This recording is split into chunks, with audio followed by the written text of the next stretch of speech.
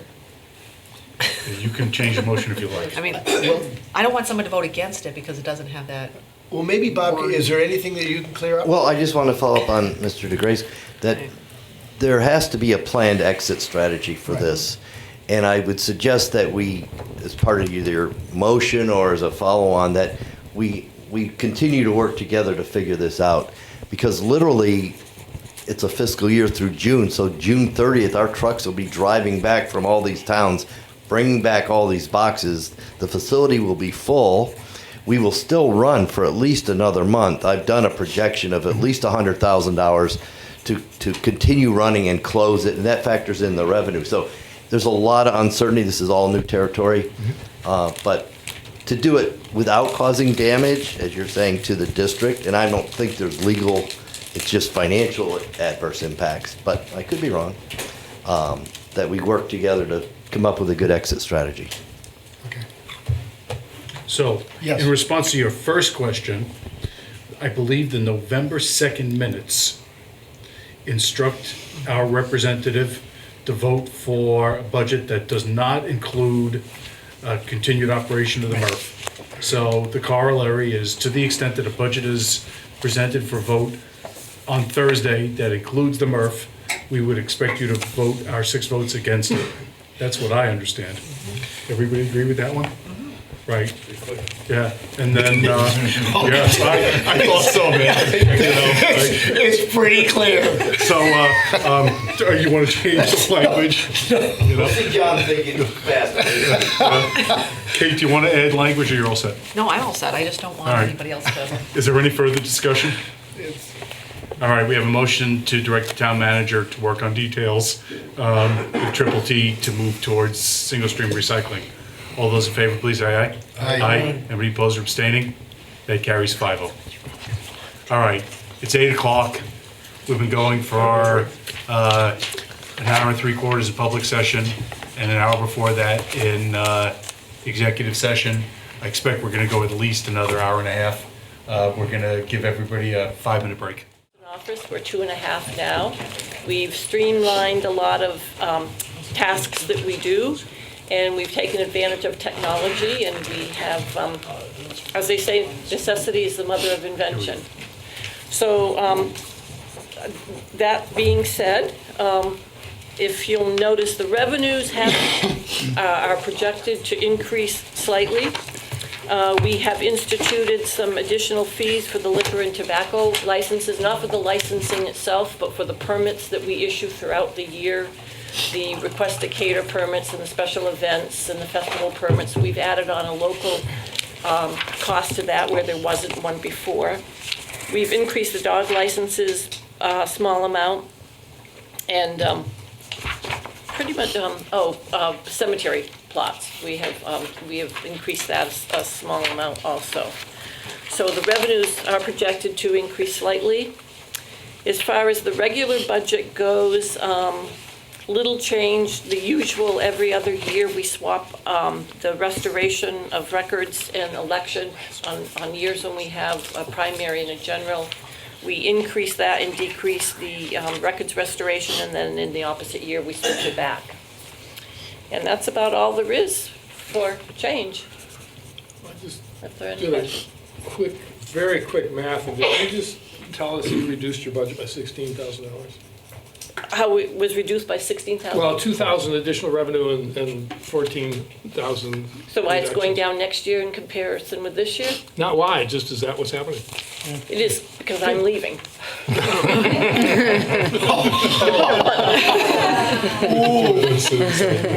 Yep.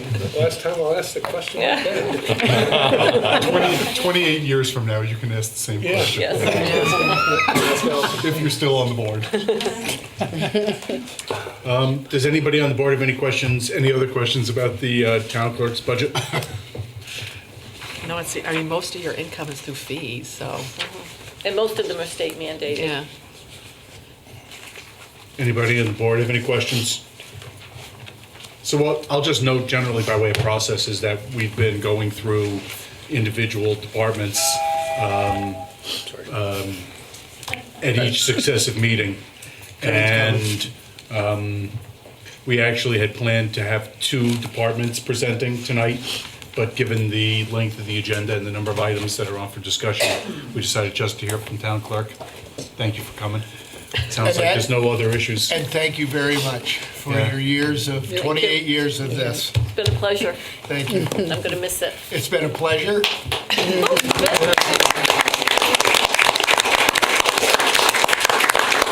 And Hillary, God love you. She hasn't been scared off yet. I'm still here. See you next year. Absolutely. Excellent. Or sooner. Thank you. So the next item on tonight's agenda is the Arts Committee proposal. So,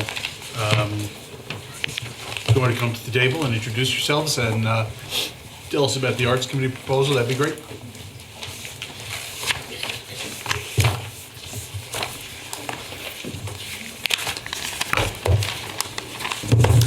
Hello everyone, my name is Adam Salviani, Chairman of the Town Arts Committee. And I'm Marie Ngoima, the artist whose mural you're considering. First of all, I'd like to thank the Select Board for taking the time to review this proposal. We're here before you today with the hope that you'll consider the installation of an incredibly vibrant and memorable mural for our town transportation center. You've all been provided with an image of the proposed mural, and the artist herself is here to talk a little bit about the artistic significance of the work and any other procedural questions you might have. This work was approved by the Town Arts Committee back in September earlier this year, and we believe would be a great addition to the Transportation Center as well as the town itself. We hope to provide several more proposals of publicly accessible art in 2017, and we appreciate your continued consideration of these proposals. I'll let Marie herself say a few words about the work itself, and of course, we'd be happy to answer any questions you guys might have. Thank you. Yes, I painted this mural in 2006. It was initially the outside of a former Gulf station in Woodstock, Vermont, which was at that time used as a facility that a mechanic was using to fix cars, as you know what mechanics do. The image comes from photographs that I had taken 9 years prior to that. In 1997, a Ford dealership, which was started in 1923 in Woodstock, and it continued to operate until 1997, was closing. And I owned a Ford at that time, and it was always being taken care of. It was a secondhand when I bought it, so I bought it actually from there, and we took it there to be repaired and serviced. And I had noticed, first of all, it was a beautiful historic building. It's now in Maple Fields, but the mechanics part was also quite wonderful, and it was like, to me, it was like a big, huge open artist studio. And each of the mechanics had their area in the building where they worked on cars. And so as the building was, as the business was being sold, I knew that building where the mechanics work was coming down. And I noticed that each mechanic area was similar to what an artist studio looks like in a big space like that. You know, at first glance, it might look chaotic, but within that space, if you spend any time looking at it, you would see that there was an order that each mechanic had created. It was their studio, and to me, fixing cars is a form of art.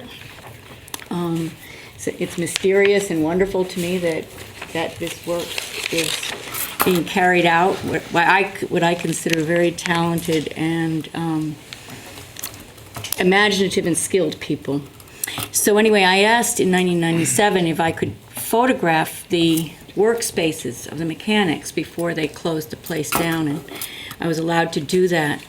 And they were quite beautiful photographs, and I didn't do anything with the photographs at that time. But when a friend of mine 9 years later, rented this space, which is actually across at the corner from what is now the Maple Fields, where the Ford dealership had been, he rented the space, and there was a wall that had originally, in those gas stations, would have been glass. However, that wall had been covered up where the glass would have been because there's an aquifer underneath that corner of the road, and the glass kept breaking. The building kept shifting, and so there'd been plywood there for probably a generation. Anyway, so the person my friend who was a mechanic who had rented that space, I asked him, could I paint a mural? And he said, yeah, I'll buy the paint. So the mural is based on the photographs that I took from the Ford dealership, which closed in '97, of the mechanics spaces. And the colors of the mural are based on the colors that are in that area. Next door to the place, the building that I was working on that you have a photograph of, is a Sunoco dealership. And the colors of the Sunoco stations are red, yellow, and blue. Fortunately, the blue is the same blue that Gulf uses. And if you remember Gulf stations, they used orange. So that's where those colors come from. And there's a sort of a light blue, greenish color. And that is the color that the building sort of behind this up a hill it's a plumbing place that sells plumbing supplies, or plumbing facility. And so that's where that color comes from. So it's not the natural landscape, but it's rather the colors are based on the business landscape of that corner. Now, my friend who was a mechanic became ill and had to cease doing business, and so was no longer leasing that space. The owner of the person who was renting leasing the Sunoco facility didn't understand the mural. He didn't like it. And so he decided, and he wanted to lease that space for himself so he could sell used cars. So he said he was going to lease the space and rip out the mural. He wasn't concerned about it. He was going to paint it over or something. But I have a friend who was actually working for that Sunoco station who decided to do a public, have the public vote on whether they liked the mural or not. So he had small flyers that he handed out to everyone who came to get gas. And they put it on Facebook. And most attention I've ever received as an artist, where people were saying, oh, please keep the mural, we like it, it's bright colors, whatever they said. So people liked the mural, and a few people knew its history. But anyway, this person who's running the Sunoco station decided he was going to ignore all of that and take the mural down anyway. About 2 weeks before they took it down, Scott Borofsky, who you may be familiar with, from Brattleboro, is a muralist and an artist, accomplished artist, came through Woodstock and got gas at the Sunoco and asked about that mural. And so they told him what was going to happen with it, and he left me a note on a little card, postcard, and said to get in touch with him. So yes, sure enough, they took it down. I saw that it had come down, and I went to ask about picking it up. They knew that I was going to come and collect it, and so that's how I heard that Scott Borofsky thought maybe it could come to Brattleboro. So I took it home, and the mural home, and I restored it because it was kind of damaged in the ripping off the wall part. But it's fully restored and repainted, and Here we are. and here we are. So I had also come and looked at that wall in the transportation building, which it will fit on, and I think it's quite fitting that the transportation building should have a mural that pays homage to the people that keep our cars on the road, which I think is a noble undertaking. So that's. Thank you for that background. Very nice. Can you tell us where it would be on the garage? It'll be in the lobby downstairs in the transportation center, and the staff has looked at the location that's proposed and talked about how it'll be installed and the fact that the responsibility to maintain it will remain with the artist and the art committee, and we're happy to recommend your approval. Can I ask a clarifying question? Is it inside the lobby or is it? Inside the Okay, lobby. Okay. I think it's great. I can actually see one of my first cars in there, in your mural. Wonderful. Yeah, the one down on the bottom. The one at the bottom, yeah. Yeah, and that one, I don't know, that's been there for a long time. The hood was up the way it is in there. Yeah. And when I was photographing it, it was actually full of dried autumn leaves, just. Oh, boy. I think it's a great idea. Dave? I was looked at this before and wasn't aware of that story, and I just thought that in the upper right-hand corner, I thought that was the microwave, but given the age of it, it's not. But what is it? Radio. Ah. And actually, some of the mechanics who worked in that space, when I did the mural in Woodstock, I would occasionally run into different people. They recognize Their cars. their things. And there's a vest hanging up there, and the person whose vest that is, That's good, very good. recognized it. Anybody else on the board or anybody else who's in attendance want to speak to this proposal to install this mural at the transportation center? Get ready for motion, please.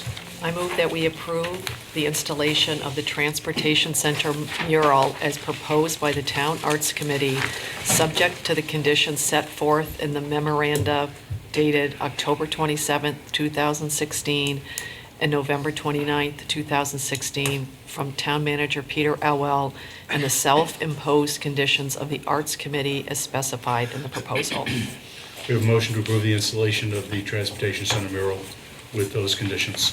Any further discussion? Hearing none, all those in favor, please say aye. Aye. Any opposed or abstaining? That carries 5-0. Thank you so much. Thanks very much. Appreciate it.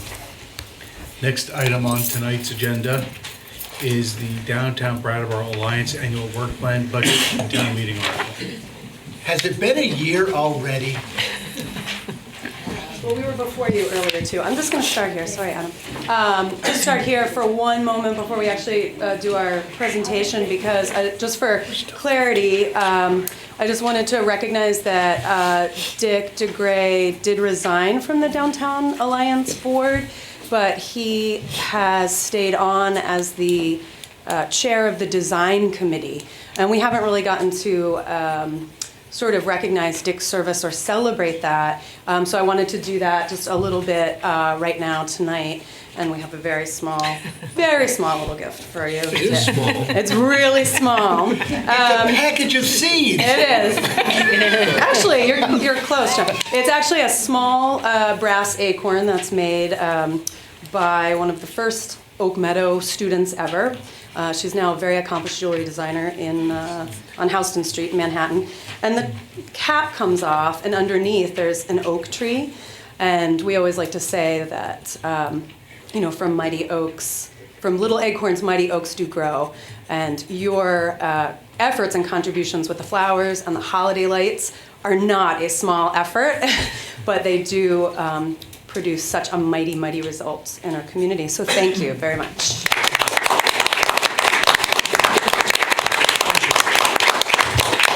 You should have given him something that grows hair. A chia seed. All right. Oh, I have gifts for the rest of you too. Oh, sure.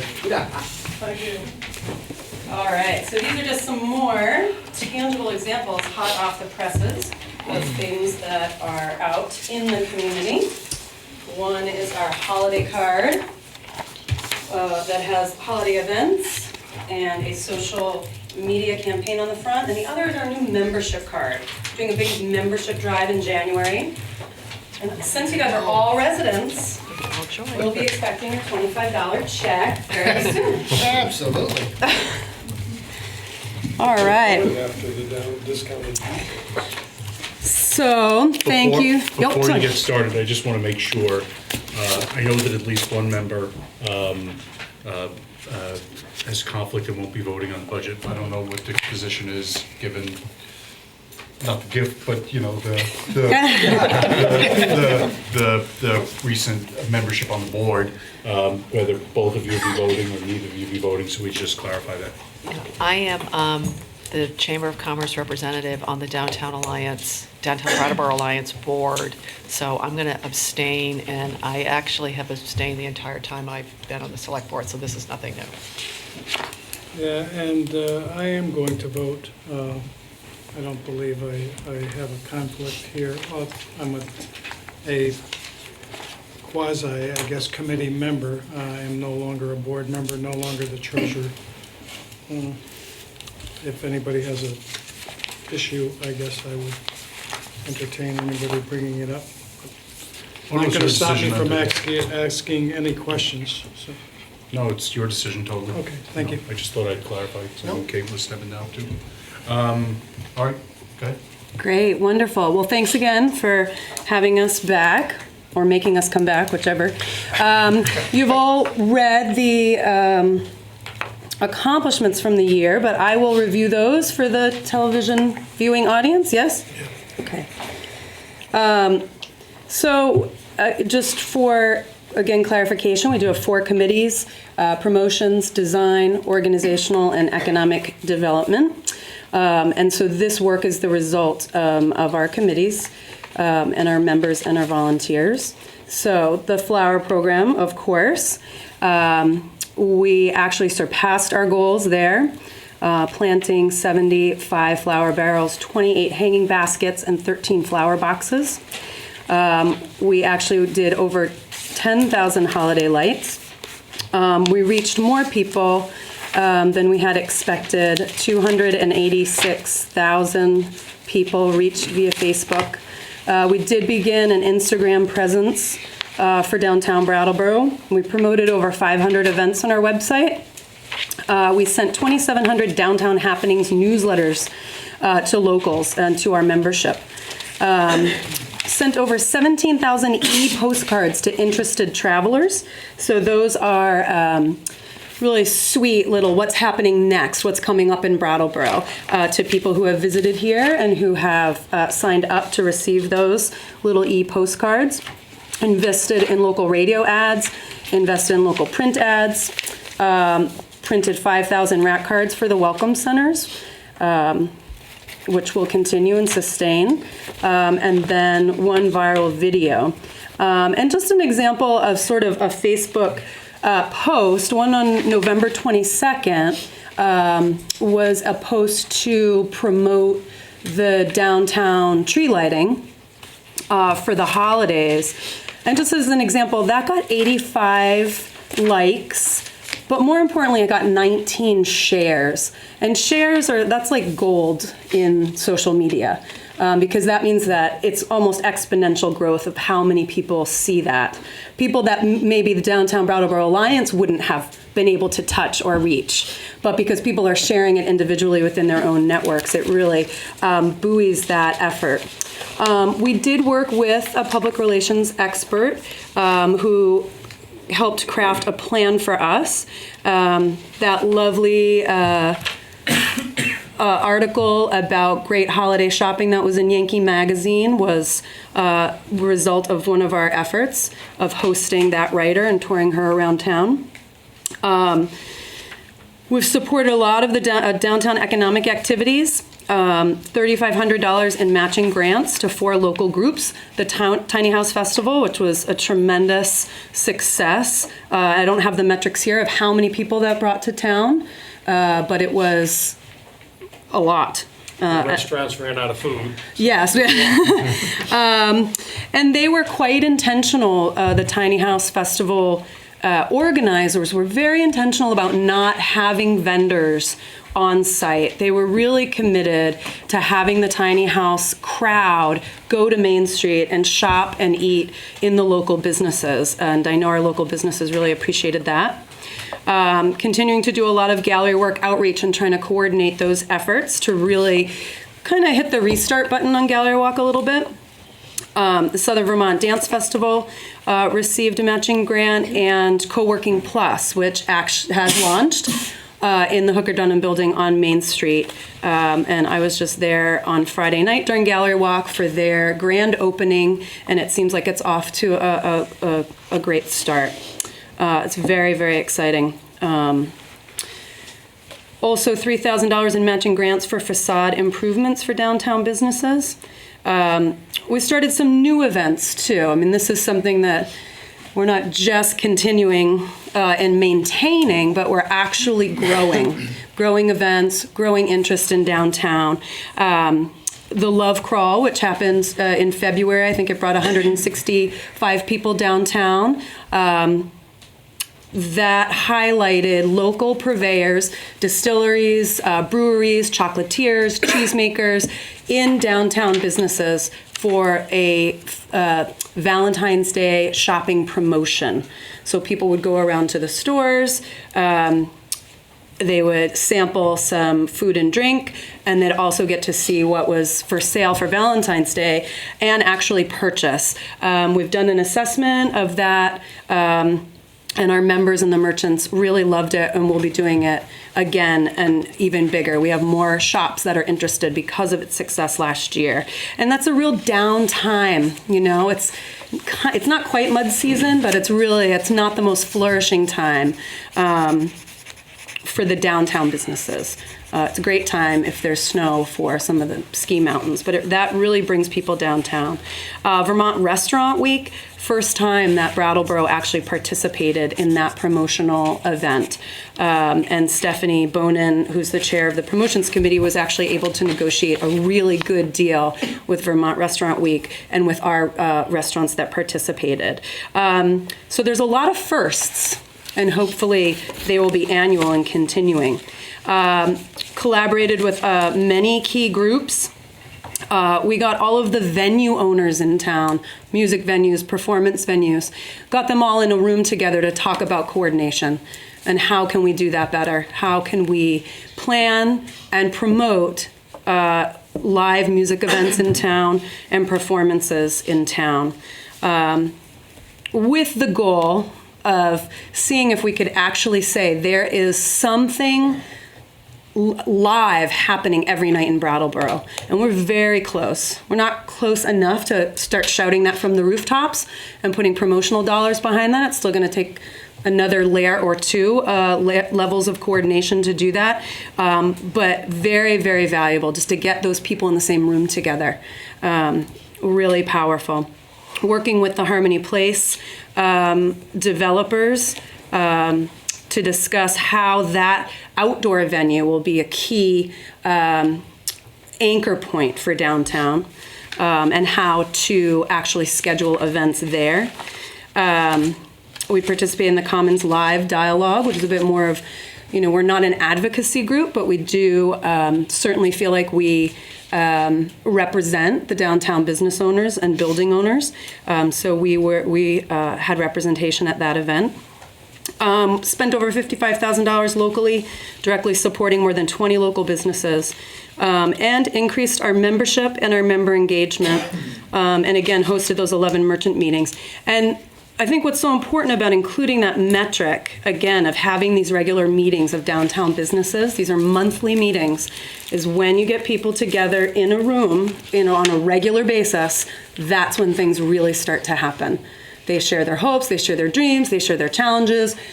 We work out solutions, we hear their ideas, we're able to be, the Downtown Alliance can be very responsive to what those members need. So with that, we also, Dick really led the charge on that. We lit up the whetstone pathway. So that was quite exciting. And we also welcomed some new board members as well.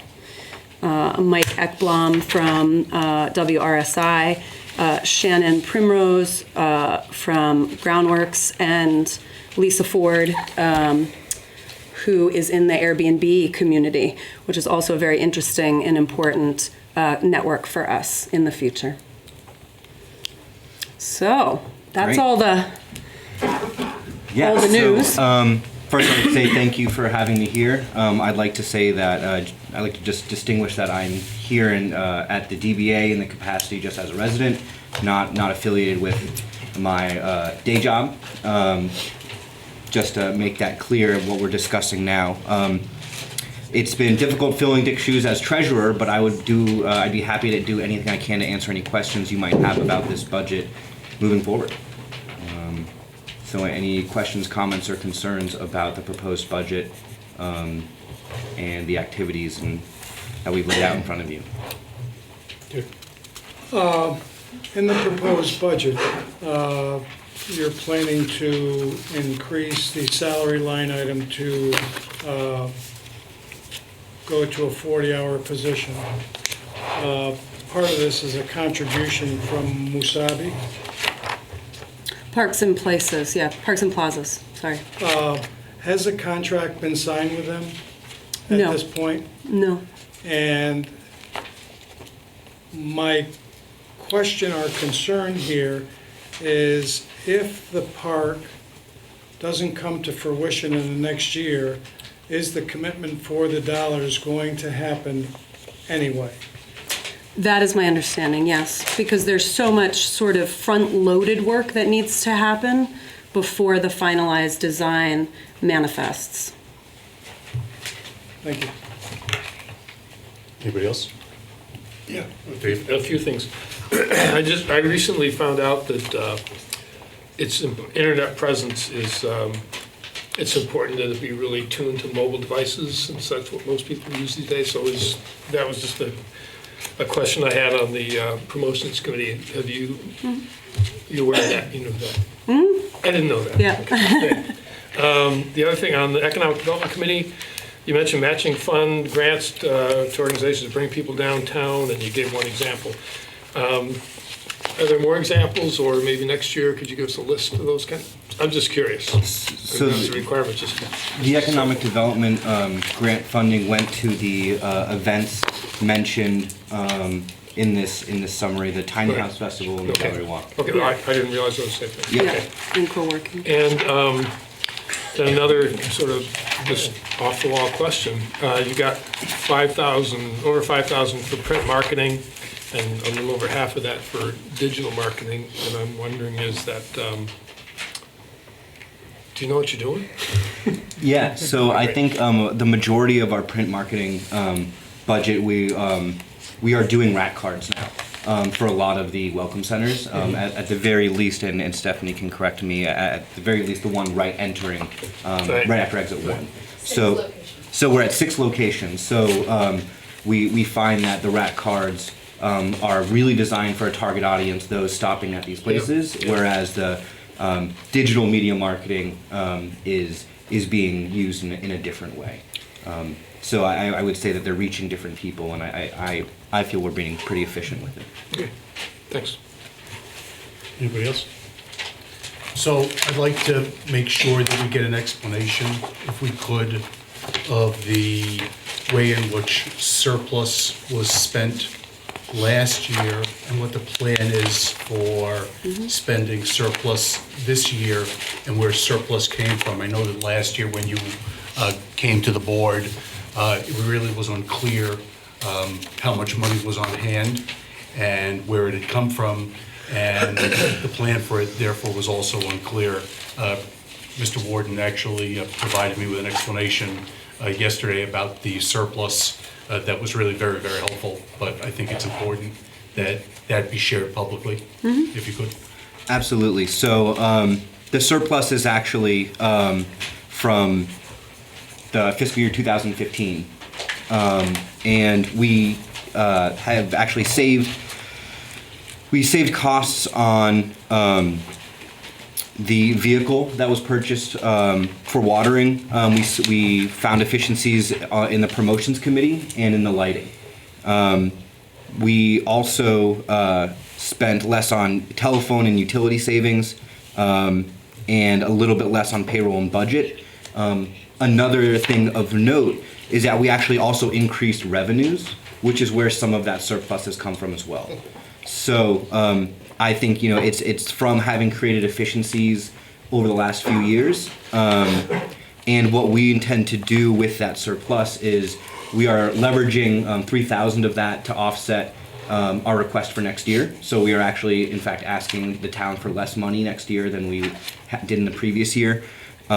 We are allocating around 10% of that for contingencies and to bridge the gap of any between our next allocation and the vote. So essentially anything that could happen in between those few days in between the fiscal year and everything being sorted out. I also believe it to be fiscally prudent to set aside just a bit in case of contingencies.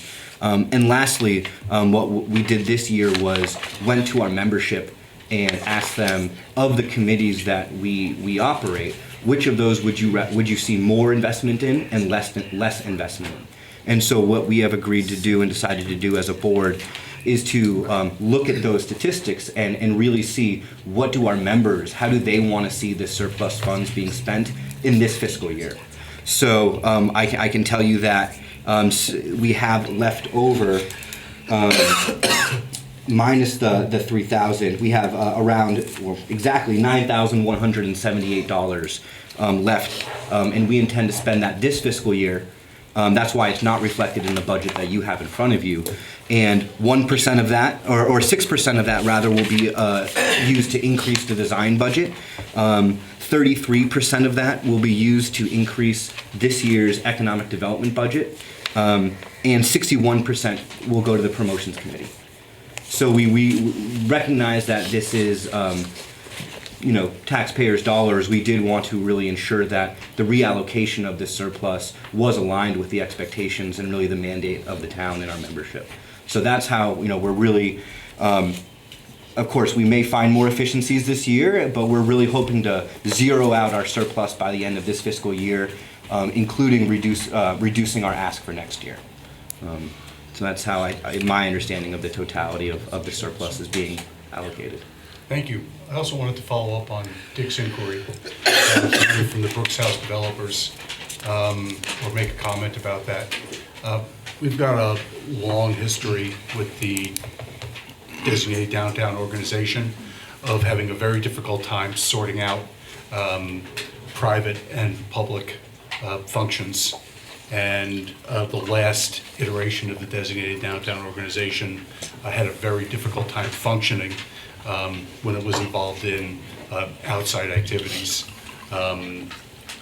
It seems to me, and I've got substantial concerns about whether having a park in the area in the north part of the Harmony lot is really in the public interest, and the board has never really had an opportunity to weigh in on that at all. But separate apart from that concern, I'm very troubled about the notion that the Brooks House developers would be entering into a contract with the organization and paying $15,000. It seems to me that if they want to be doing promotion work in that park, they should be hiring somebody and doing it on their own.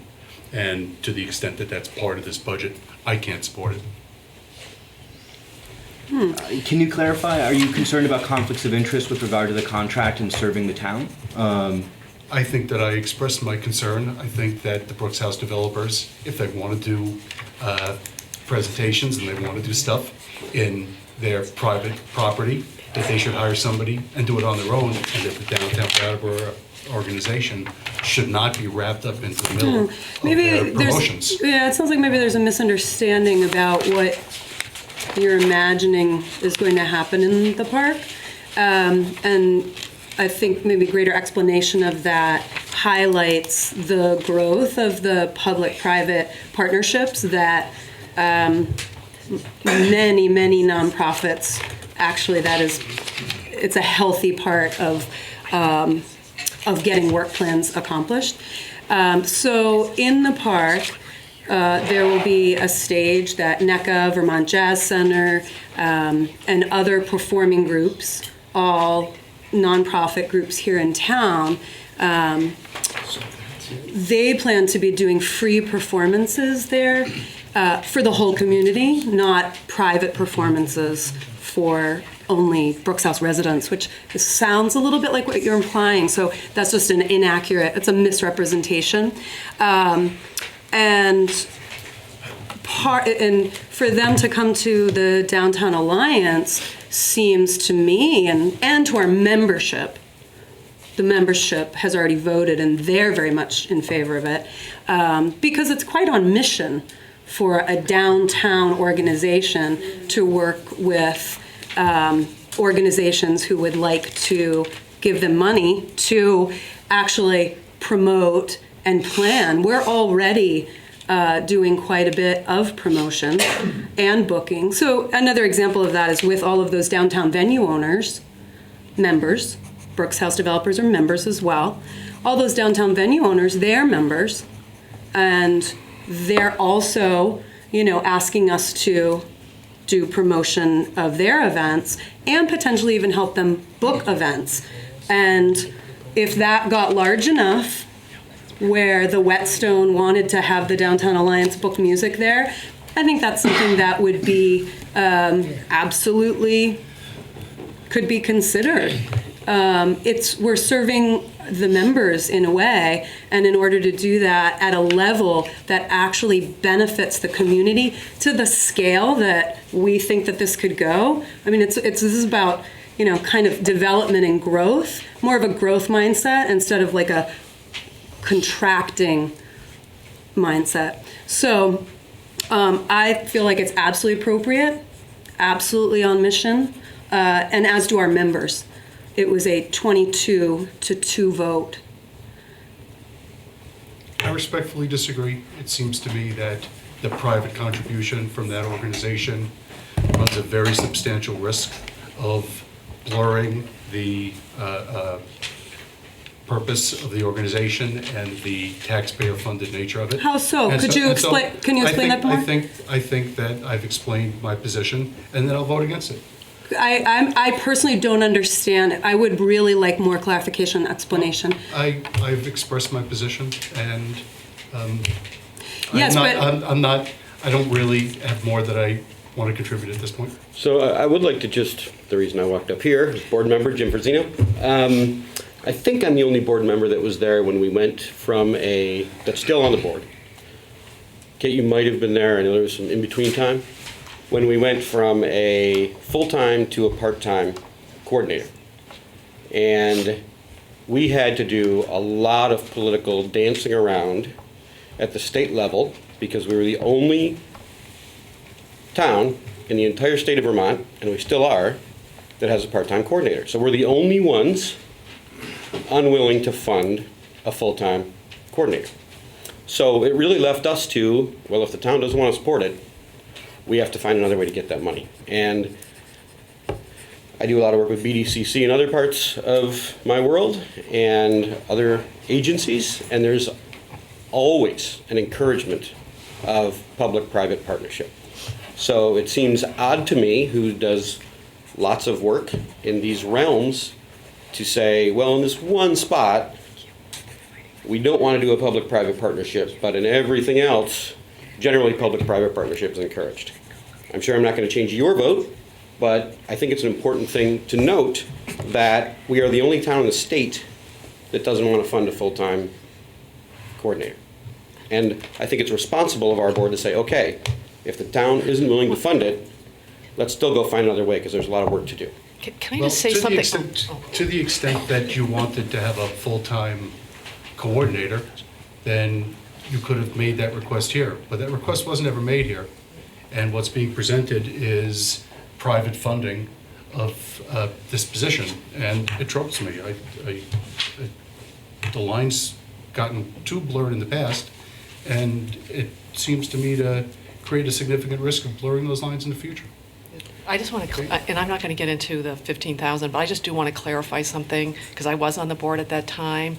It was a decision by the Building and Brattleboro Board at the time not to propose to the town a full-time coordinator.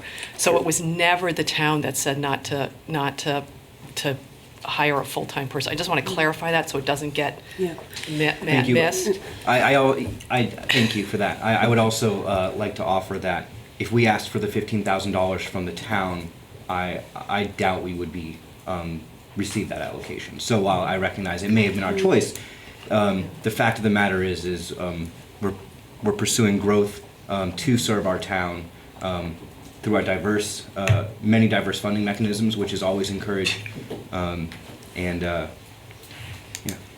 of course, this allocation won't affect our request from the town.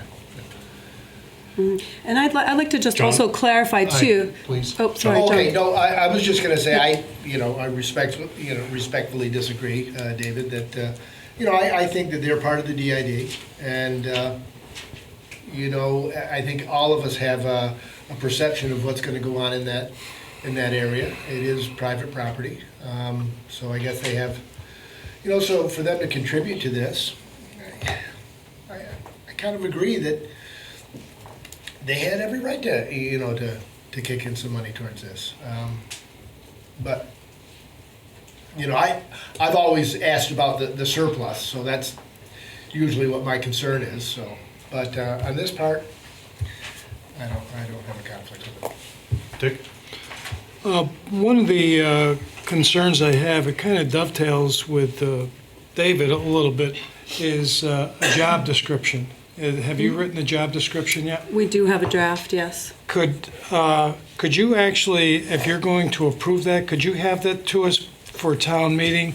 And a concern that I have is that when you have public and private funding, and the public funding is coming from the building owners, and I want to be clear as a board member and the people paying into the district that they are getting the services as part of what the DID's intent is. I think that's where David is kind of going, that there's the what the state says we have to follow, and then we have the ordinance in which we follow. So it would be beneficial to me if I saw what the job description was and how you are going to account for the time that's being spent booking and doing those other duties that go along with that, and the other commitments that we have for promoting, because the promotions took a $6,000 hit in next year's budget to help offset the payment. I believe, I saw, am I correct in that? That the roughly $6,000. So it certainly will be beneficial to, I think, all of us if we can just see what the job description is, whoever holds it, whether that's your current employee or whatever you're going to do there. But I actually probably thought that might be in here. So if we could have that to us by town meeting, when this will get discussed further, that would be beneficial. Well, you're making it sound like you've already voted it down, if you're saying it's going to town meeting already? It hasn't gone to the vote yet, no? If I vote it down, it's not going to town meeting. Oh, I'm sorry, misunderstanding. Here again. Misunderstanding the process. Yep. So one thing I can speak confidently about is dealing with commingled funds, whether it's town, state, and federal government grants. And I can include with this job description a policy and procedure to ensure how we track the hours, not just through the job description, but through the reporting and payroll process. And I would be more than happy to design something to ensure that not a penny of town funds is spent on parks and plazas. I hope that part of the conversation is all done, because the thing that has gotten lost in all this is that this is probably the most positive and reassuring report we've gotten from the Downtown Association in the 4 years that I've been getting them. I don't know enough of the history to say that. It seems like we've turned a corner, but I think we've turned a corner. And so I think the fact that your members voted to approve this, and that it's your mission and it's their money, it kind of makes sense that you should be able to go forward with it. And I think your assurance, Alex, about keeping track, I think answers any concerns I would have. Any further comments from anybody on the board? Anybody who's in attendance want to speak to any of these matters?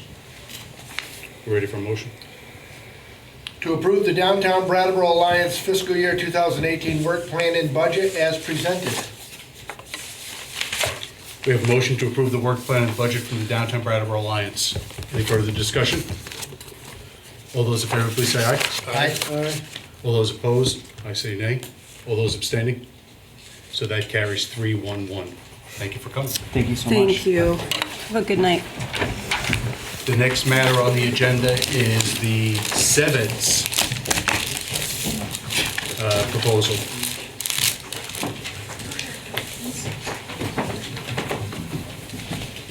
We have updated materials. Is that something that we can pass out, or should we just leave for folks if they like it? In the Depends if we audience? need them for purposes of what you're going to be doing tonight. I think you all have it. We're just talking about the audience. Is Oh, that yeah. something we should pass out, or would you prefer that we just leave it? Doesn't matter to me. Okay. Let me just.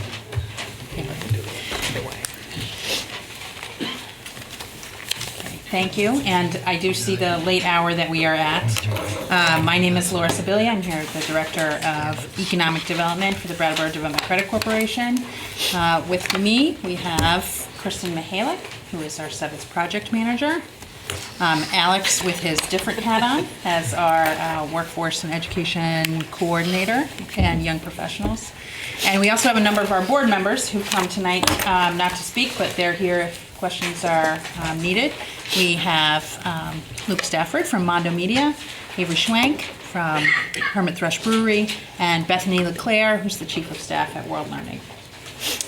So we know that Adam Grenold and R.T. Brown, I believe we know, they came in September and did an update for the board on the SeVEDS activities and Windham County Economic Development Program.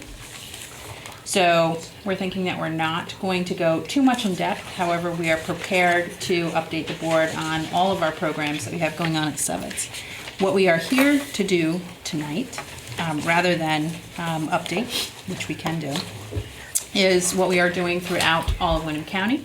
We have put out our annual funding request to fund our annual plan. We have been busy. In fact, Adam is out at another town this evening. This is kind of the season where we are dividing and conquering. We are looking to fund our annual plan. Brattleboro, as folks will recall, started us off on this journey, issuing us a municipal challenge grant. I believe it was in 2012. And so we've been steadily increasing the number of municipalities that are contributing to the regional economic development work, implementing our SeVEDS, and you're here tonight to talk to you about that. We have 3 outcomes that we would like to talk to you, and maybe in order of what we would love to have happen. We are asking all of our towns for a $3 per person population contribution to SeVEDS. We would love if you would include that in your budget. We are also really happy to have to come to town meeting, if that's warned as a separate article on your town meeting warning. We're happy to come and talk to voters about our programs and about the return on that investment. And then, if necessary, we are prepared to petition. Last year was the first year that we really started to do some petitioning in some of the other towns, and Kristen, much to her credit, has developed a great system for getting out and doing that. We would hope that we would continue to have your support, that we would be able to petition in some of the smaller towns to help continue to bring folks on board, and that Brattleboro would include us either as an article or in the budget. But we are prepared to petition if need be. So would it be helpful for folks, given the late hour, would you like me to go through the work plan briefly and talk about what we hope to accomplish this year and/or the programs? Whatever it is that you want to present, we're all ears. Okay. Yeah. So what we're talking about is this front and back sheet. This is something that we prepare annually, and what SeVEDS, I know folks sometimes have questions about what SeVEDS and the BDCC, how they relate. SeVEDS has been responsible for developing our SeVEDS, our Comprehensive Economic Development Strategy. That's a 5-year federally prescribed plan. And every year we present a work plan to our municipalities, to the region, to our federal and state partners regarding what we'll be implementing this year as part of our SeVEDS. BDCC is the implementing entity for the SeVEDS. SeVEDS doesn't have staff. So there we go. So with regard to our work plan, number one, most important, we'll be working to continue to maintain a valid regional SeVEDS, including bringing in vital projects. So we've had a lot. Do folks understand that projects and vital projects process? I think we have gone through this with folks before. We're happy to come and even do another presentation on that. One of the, I would tell you, the Route 30 project, if that's not in, is it? Mm-hmm. It is in the SeVEDS? I believe so, Yes, that's great. So it's a process by which we are able to bring projects in and say this aligns with the region's plan for growth, and it can be helpful in terms of qualifying for federal grants, et cetera. We're also looking to, I should put my glasses on. Continue to examine the longer-term BDCC and SeVEDS relationship. This is a fairly young effort. It is officially 5 years old, working at a grassroots level prior to that. And so continuing to look and examine if there are better means of us working together and planning for this region to grow in the future. We are looking to continue to expand our Southern Vermont partnerships, including opportunities within the Southern Vermont zone. Folks may understand that was an area that was created by the legislature, which potentially affords us some opportunities with our federal partners. We're looking to expand opportunities for our workforce, young professionals, et cetera.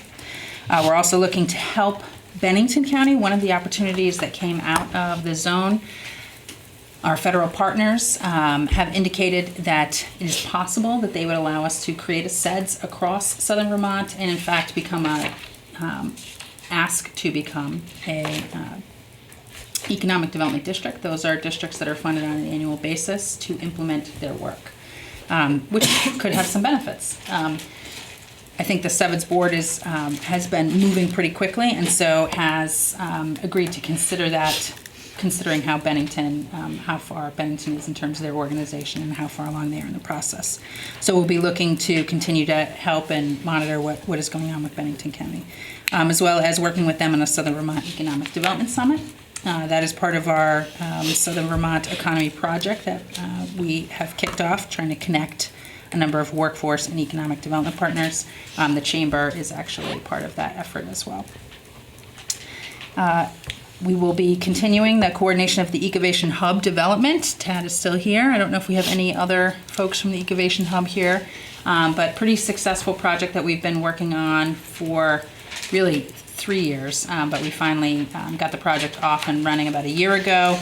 This started out as the Green Building and Services Cluster Analysis and has continued looking at a number of different opportunities around sustainability. Bethany actually also is a big part of this SIT. We've got some great opportunities. I don't know if folks have been to any of the Ecovation Hub meetings. Our last milestone for the first phase was just completed. We've got some pretty terrific opportunities, we think, coming out of there, including development of new financial products with potentially national markets. Dan Yates from Brattleboro Savings and Loan is leading that effort. It's called EcoFire. We've also got a knowledge consortium working with Antioch College. Bethany is also a part of that. Resilient Design Institute with Green River, or Resilient Design Tool with Green River and Green Building. So, and a number of other work groups that are really kind of bubbling up additional opportunities. So we think this is something that we'll be seeing benefits from for years to come, kind of the organization and research that has gone into this. We're working right now on phase 2 and funding and staffing that going forward. Green Mountain Innovation Network, this is the work that R.T. Brown, it connects to the work that R.T. Brown does through the Windham County Economic Development Program as part of this federal project that included the Ecovation Hub. We also received funding to do an accelerator feasibility study that has been done, and some recommendations made, and we are looking to implement and staff that going forward. This is really about promoting entrepreneurial activity throughout the region.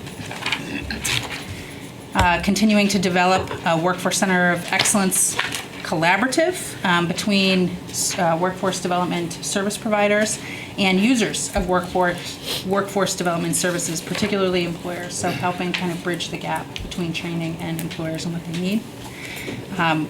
Any number of projects we could talk about there. I know we've also started working with, we're pretty excited about the public high schools project that we're doing throughout all of Windham County, that Fast Tracks to Success. This is our first pilot year on that. Alex could certainly speak in more depth about that project if needed. We are also looking to continue to grow and expand our Young Professionals program. So we think that is a pretty important program in terms of recruitment. Alex says, what is it that you say? If you have a job and no friends. If you have a job and no friends, you'll leave, and if you have friends and no job, you'll also leave. And so the Young Professionals, we do both. Right. So help with both. Looking to really provide that network for young people to want to be here and stay and not be isolated, and also really starting to see more and more activity with placing people, you know, trying to make workforce connections. And we know that's really challenging here in terms of specialized positions and people coming in and kind of disaggregated employment opportunities. You know, while there are a lot of them, they're not necessarily aggregated in one place. You know, I would note we're pretty proud of the work that has happened in the region for the last 5 years. This year, and pretty proud of the fact that our municipalities have really been partners in this, as well as our employers, federal and state partners. We received in October, was it October that we went to Cleveland?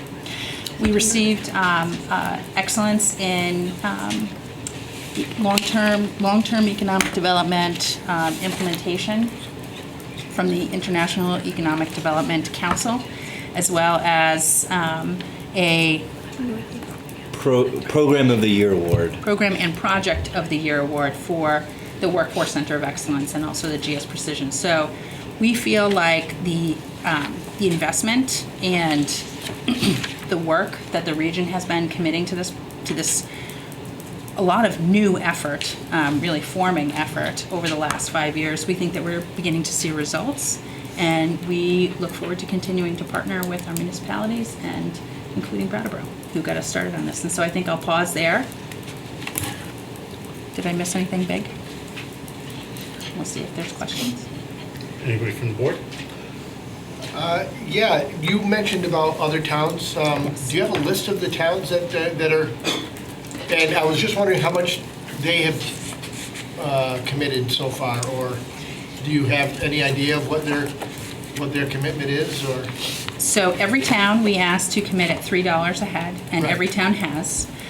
The towns that have... What's every town? Yeah, I'm just trying to figure out what every town... Every town that has participated. So since the beginning, Rockingham and Wilmington have been at $3 a head every year since 2012. We have continued to grow that with Vernon, Newfane, Dover, Marlborough, Putney, Londonderry, Grafton, Weston, Westminster, and I believe that's it. So, and we're continuing, as I said, last year was our first year that we, through Kristen's really great work, were able to get ourselves organized enough to have the capacity to go out and do the petitioning process. So we expect to be adding to that this year. When we go to the towns, a number of them have asked us to petition. When we go to town meeting, with the exception of, when we go to town meeting, we have not been turned down. We missed a town meeting, and of course, got turned down there. Yes, well, that was a staffing confusion, but we find that we're usually able to make the case to the voters, help them understand that this need to work collaboratively for all of our workforce, our shared workforce, and economy is effective. So. David?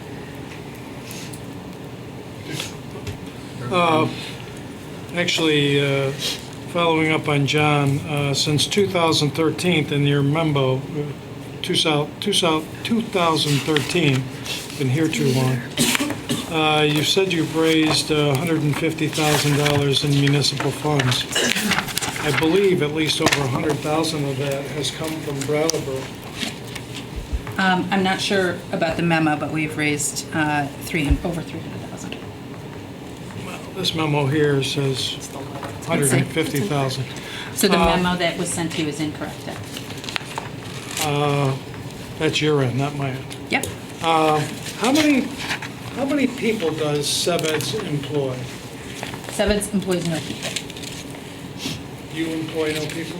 BDCC, so BDCC employs people to Run SeVEDS? to do SeVEDS-led initiative, do SeVEDS-driven initiatives. So what's the employee count? So we have the three of us.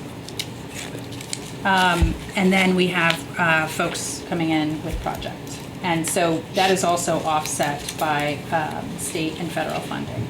So sometimes when we receive a federal implementation grant, which we've done, we will also bring in additional staff. I think currently we're at 13, but some of those. Yeah, but they're not all SeVEDS implementation staff. 13 that are paid for by grant initiatives? No, we have, BDCC has a number of staff that are not SeVEDS project implementation, so it's office staff, project development staff, real estate staff, maintenance staff. Then we have SeVEDS implementation staff. And so that would be the three of us. We have Sunny Santina, she is funded through the USDA program. And so if we do not find a way to, if that project in 2 years needs to keep going, we'll need to find additional funding. So it's not part of the SeVEDS funding. We also have Devin Green, another person here, but that is offset by some Department of Labor grants that come in. So I know this is regional, and when this was all coming together, I was certainly on the board and really had allowed our town manager, I was the chair at the time, to participate in building this. I'm trying to figure out what the benefit is to Brattleboro since the creation of this. And I'm having a hard time putting my finger on it. Maybe the bulb is out and needs to get changed, but for the amount of dollars that the community has invested, I'm trying to make sure it's not a diminished return for us. So what I'm going to do is, I think there's other comments on the board probably that follow along that same line. So what I'm going to do now, Dick, if you're finished inquiring, if other members of the board have things that they want to comment on, I know I do, and I believe Kate may as well. Dave, do you? I just have a couple of members' questions. Kate, do you want to go ahead? Yeah. This is sort of a numbers, but it's also a thought. I know the 36 is more than we gave last year, and so I'm having a little hard time with it. And let me explain why. We've given the money out of our program income, our revolving loan fund, and I think as a select board over this past year, even just in this last couple of months, we've been using that program income to give it directly to businesses. You know, I know we gave GS Precision $200,000. In the last 2 months or so, I think, we gave Cultural Intrigue $75,000 and True North Granola $75,000. And Ironwood Brands. And? Ironwood Brands. Oh, yeah, how much did we give that? I can't remember what that was. 75? 75. So 350, and what's that, 425. So we've given out $425,000 directly to businesses from our program income.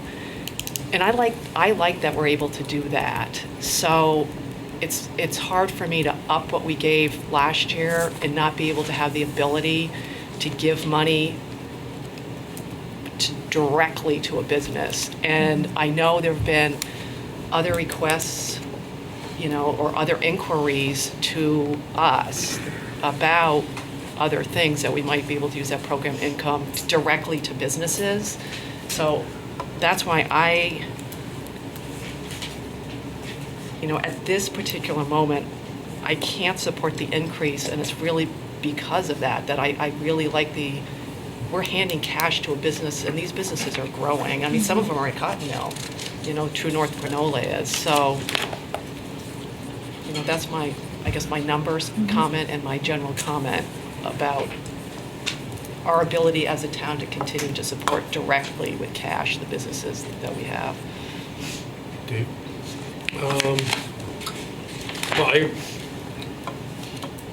I'm interested in, particularly in the education part, the career awareness and preparedness. I talked about that before.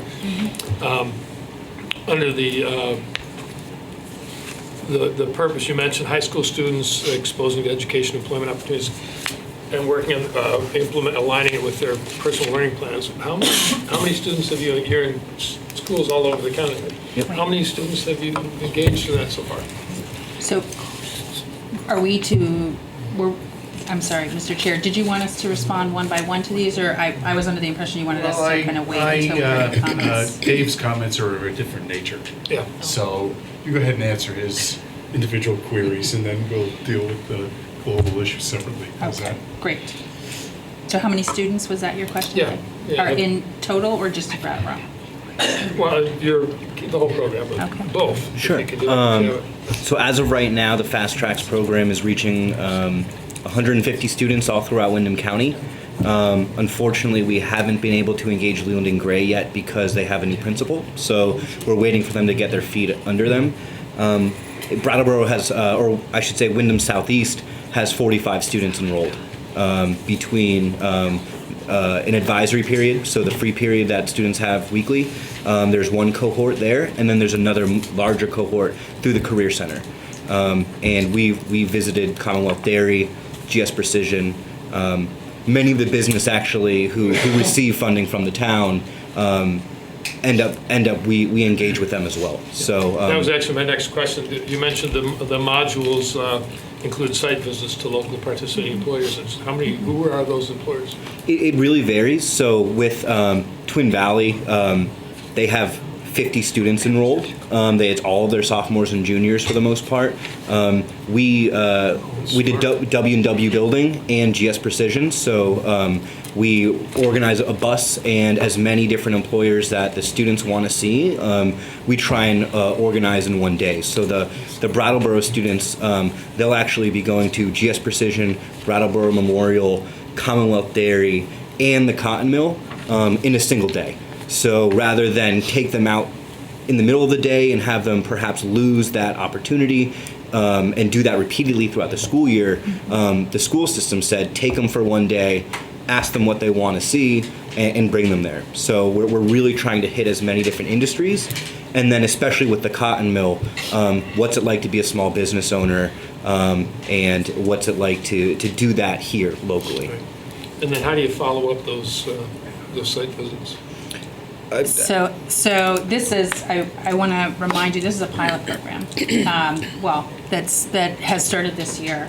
And it actually would not have been possible to do this program if there had not been municipal funding over the years. There's a series of things that happened because of the municipal funding that allowed us to get to this place and that will allow us to continue moving forward. One of the first things that happened was the hiring inventory that was done in 2013. Yep. 2013, looking at our 60 largest employers in the region, 35 of them worked with us on developing a 5-year hiring inventory, looking at, we had an employer look out on their shop floor and say, there's a lot of gray hair out there. And I'm thinking I might want to grow my business. So I better figure out what's going to happen here. When are these people retiring? What's my normal turnover rate? What types of positions may I need, if I want to grow? And we had 35 of our largest employers put that together. And just from those 35 largest employers, we had 3,000 new positions that were going to need to be filled within 5 years.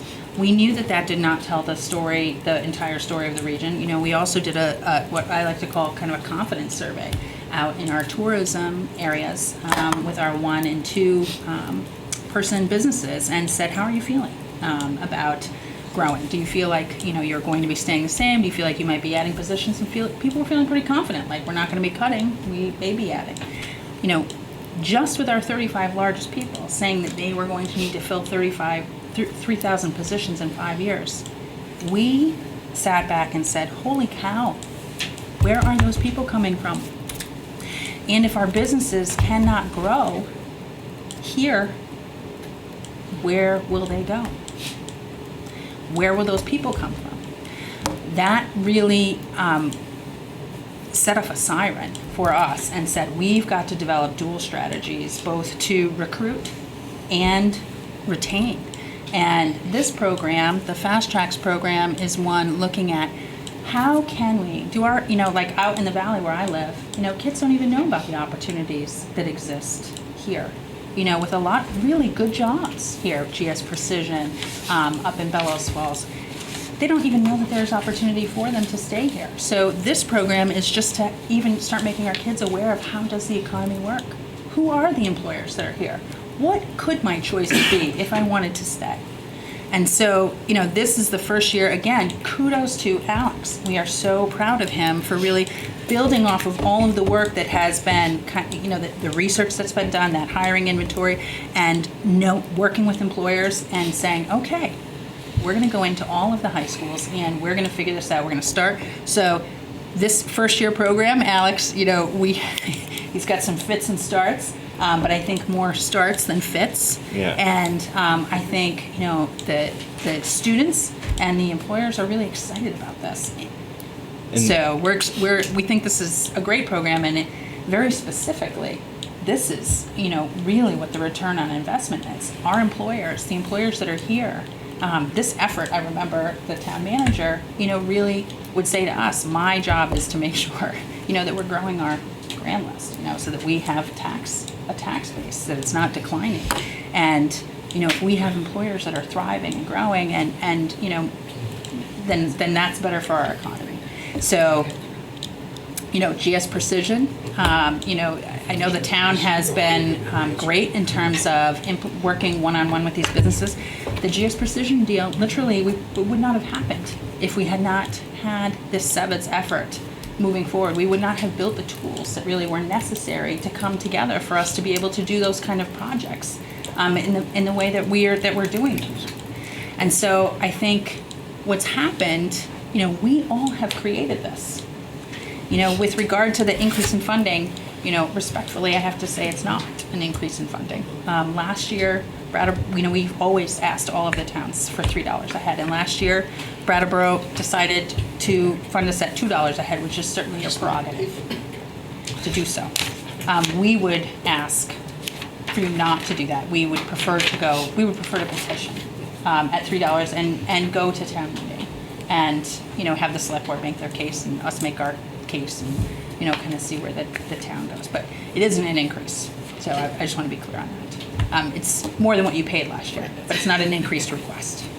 Dave, did you have a follow-up? Well, just, I how do you follow up? Absolutely. So after, really depending on what lights up in terms of the students, whether it's a trip to a hospital or a manufacturer, that's when we really start one-on-one or in small groups. So working with organizations like Southern Vermont Area Health Education Center, AHEC, they run MedQuest C-SHIP programs. So we bring those professionals in from the industry to really work with the students. If they have PLPs, students should and are supposed to at this point. We recognize that there's a gap. So those pathways into an employer are a lot more important.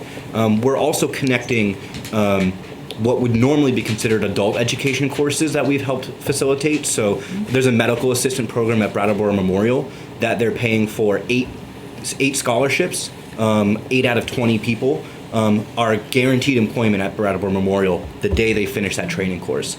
And so what we're working to ensure is that 1 or 2 of those spots is available to a high school graduate from this program. And the same can be said for the Certified Production Technician course with GS Precision.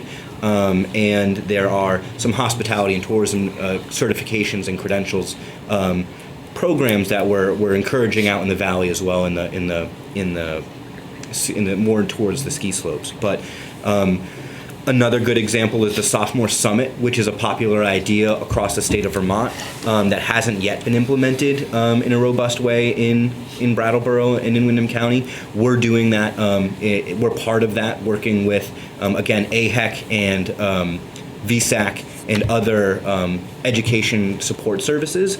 And that will feature a 6 colleges college fair. So this isn't actually only just for people on the direct employment path. We're providing all the opportunities for students to determine what level of education they really want and need to pursue employment opportunities, even if they're not in Windham County. Going to see a place like GS Precision and knowing what manufacturing looks like, we would love for them to stay in Windham County, but what we want to ensure is they have the education to go anywhere they want. Are you running into many obstacles from the schools, or is it hard to get in, or are you getting a pretty positive response?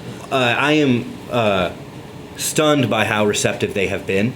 You're all they got for implementing these. Well, and that was, that is something that, a moving part of the work that I've done was last year at Westminster when their select board, in fact, encouraged them not to fund our SeVEDS work plan. And a teacher from Bellows Falls Union High School stood up and defended the programs because she said, who else in this community do you think is doing this work? And if you can name someone, by all means fund them.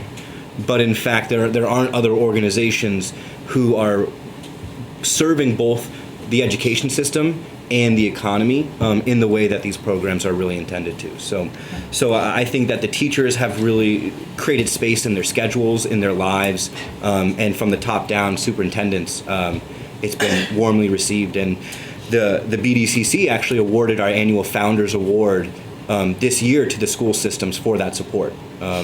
It came from years of meeting with leadership and guidance and saying where are the gaps that we can help fill, rather than saying this is what employers want and need and you got to give it to them. So, thank you.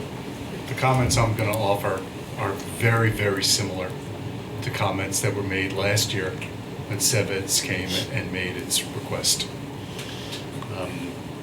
Over the course of a period of years, the need for regional economic development work has come more into focus. And there's very little doubt in my mind, based upon the work and the reading that I've done and what I've seen around us, that the regional economic development model is the appropriate one. The concern that I've heard expressed from Mr. DeGray and Ms. O'Connor has to do with what's an appropriate contribution from the town of Brattleboro. And in order really, and I don't want to get into a lengthy discussion of this, but in order really to assess that question, we need to look at principles of basic taxation fairness that are lacking in the state of Vermont. All right? Municipal governments can only raise revenue in a limited number of ways. So we have real estate tax, we have local options taxes, including rooms and meals, alcohol, and sales tax, but we can't do sales tax. You can do it in the town you're from, but we can't do it here for fear of chasing business across the river.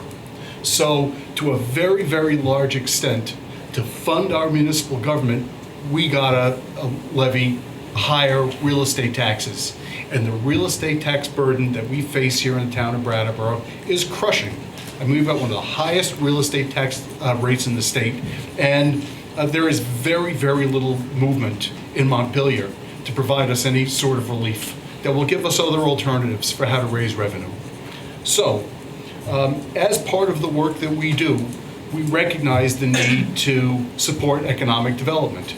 And we, in fact, with that money that we have to raise, invest a lot of money that comes from tax dollars and that comes from program income to support the regional economic development work. Kate pointed out that we've spent hundreds of thousands of dollars making contributions to individual businesses. Our staff members, Peter and Patrick, spend significant periods of time working on regional economic development. Ultimately, that supports the region as a whole, and Brattleboro winds up with higher taxes. And so it's very hard for me, under these circumstances, to see that we should be making a full allotment of $3 a head when we're already contributing disproportionately through our tax dollars, and there's no effort centrally in Montpelier to respond to the basic taxation fairness issues that we raise in that regard. So we compromised last year and we agreed to $2 a head. We've actually increased this past year our funding for businesses. Like Kate said, it's hard for me even right now to contemplate the $2 a head, but maybe I could support it. But the full $3, I haven't seen that SeVEDS has done anything to respond to the municipal funding issues that we're dealing with as Select Board, which is responsible for protecting, taxpayers' interests here in the town of Brattleboro. So, maybe in your position in Montpelier, you might want to think about that. But we don't have the ability to raise revenue in ways that are proportionate to the activity that goes on here. And being asked to fund this fully is really problematic. So I'm happy to come back in my role as a state legislator and hear and talk to you about that. It feels, for me, as only a 2-year legislator, it feels a little inappropriate for me to discuss that now, sitting here. But I would be happy to come back and hear about that and talk with you about that. Again, if I may, Mr. Chair, I just want to, because we did provide erroneous information in our memo, I do want to just clear that up. We have raised, since 2012, $307,000, $196. And the town of Brattleboro has very generously contributed $123,000, including 1 year at $3 per head.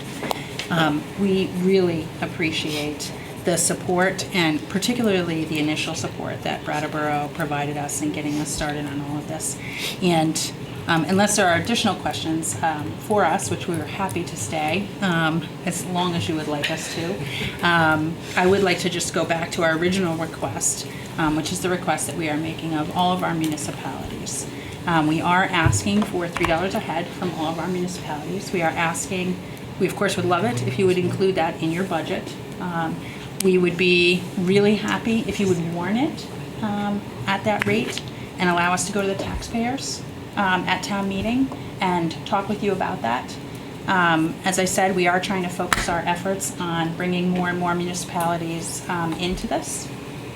And in the absence of a vote to do either of those two things, we would petition at the $3 a head, and again, come to the town meeting to talk with us. And we've heard you.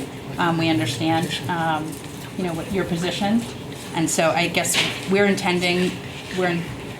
think we'll just leave it at that. Dave, anybody else?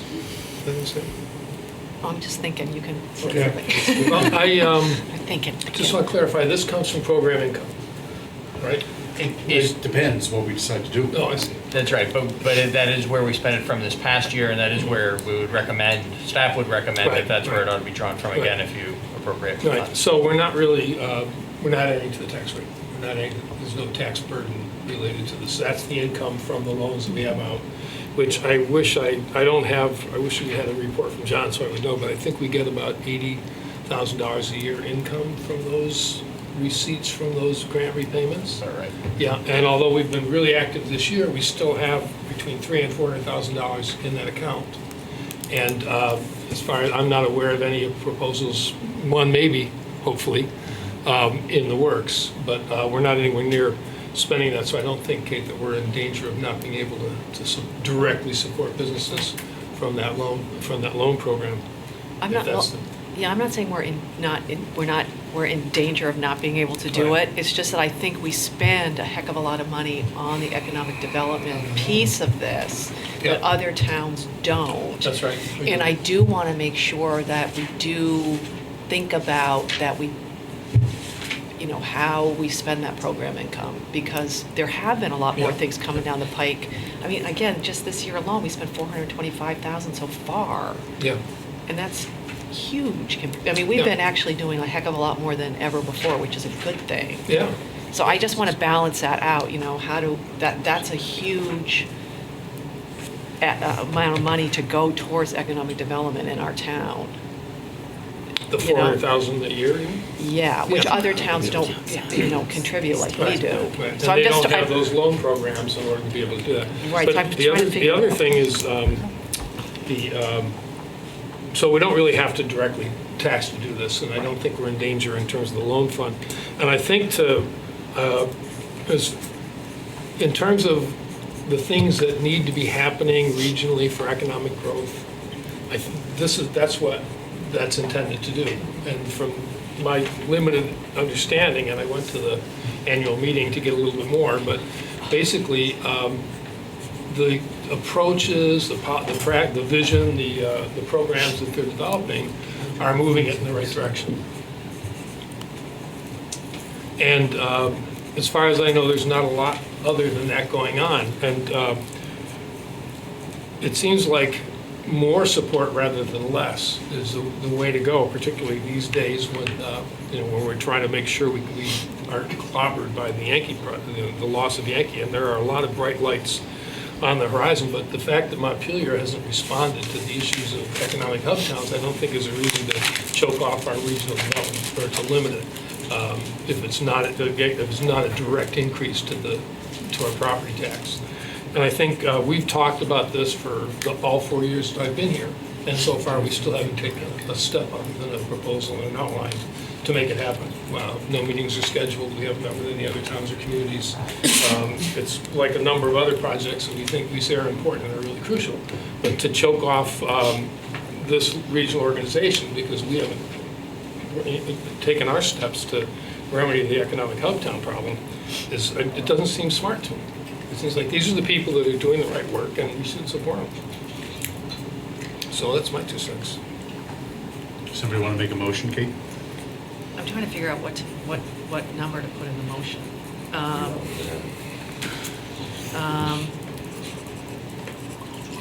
Before you do, Laura, did I hear you say that if we weren't going to fund this fully, that you said you would rather go to petition? We feel like we have an obligation to all the other municipalities that we've asked, and those that have stepped forward year after year at that $3 a head. So we feel like we have to, just in the interest of fairness. Yeah. So I mean, if it's, and we completely hear you, and we respect that position. It would be great if you guys would just put it on as an article, and then we could have the discussion, save us the petitioning time, so we can petition other towns. But if need be, we will petition. All right, I move to include an article on the town meeting warning to appropriate $24,000 from the town program income funds to support Southeastern Vermont economic development strategies for economic development in FY18. That's $2 a head.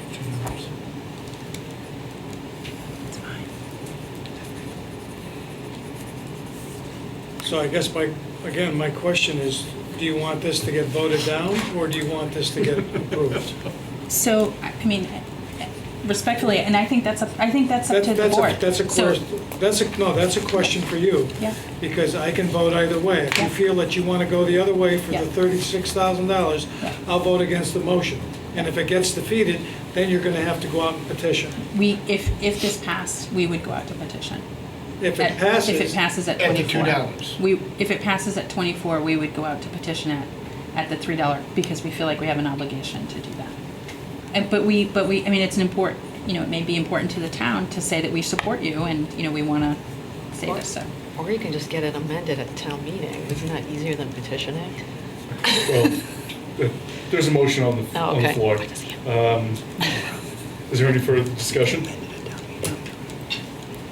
From anybody? All right, there's a motion to add an article to town meeting warning for $24,000 for program income for SeVEDS. All those in favor, please say aye. Aye. Anybody opposed? Anybody abstaining? It appears to carry 5-0. Does carry 5-0. Thank you very much. We appreciate all of the time at this late hour, and we also appreciate the support, and we hope you understand what we, that we have to. Thank you. Next matter on the agenda is energy-related matters.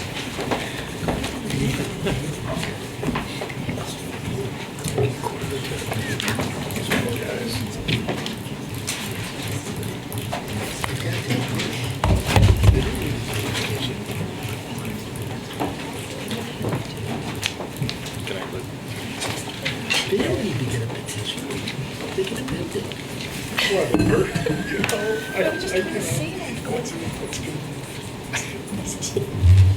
But it's easier. All right. Isn't it just easier to amend it as Mary, opposed to go out of would you petition? like one too? Bring an extra seat. I think that's what she thinks it means. Oh, yeah, well, they don't. Somebody should tell them they don't need to get a petition. They don't need to get. They don't need to get. They can do their own petition. All right, so what's going on here? It's 9:45. We've been We wanna thank you meeting for since sitting like there. 4 o'clock this morning. What's going on? 4 o'clock. Okay, well, tough acts to follow. Oh, no, just you wait. So I think you also have hard copies in front of you while this warms up, but. Turn on the barrel. Is that readable? Is that good focus? That's okay. Sure. So- Full screen.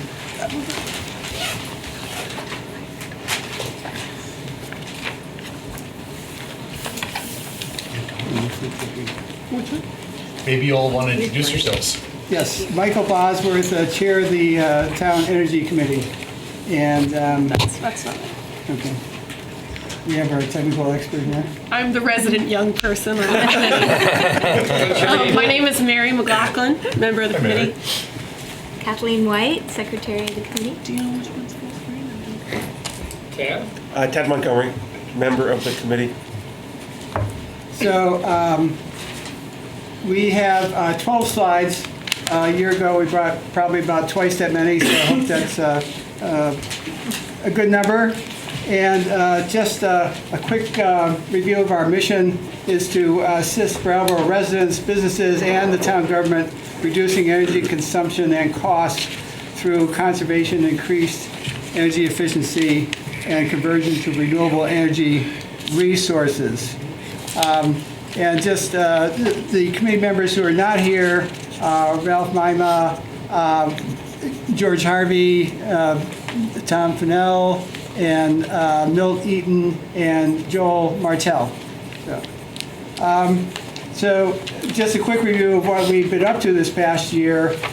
We have spent a lot of time on the town building energy audits, which got finished up in the winter and which produced a great sort of roadmap for the future working on different town buildings. So we put a lot of time into that. And since then, we're working part of the time to advocate to see that some of those a lot of those recommendations are carried out. We've also we had a workshop for homes, particularly and also businesses this fall in the Powerwall battery approach that Green Mountain Power has been rolling out to different entities or different homes in the state. So we're serving our homeowners through that. Through help from Green Mountain Power, we have a new charging station in the High Grove parking lot. Don't know if you've noticed it there, but that's there.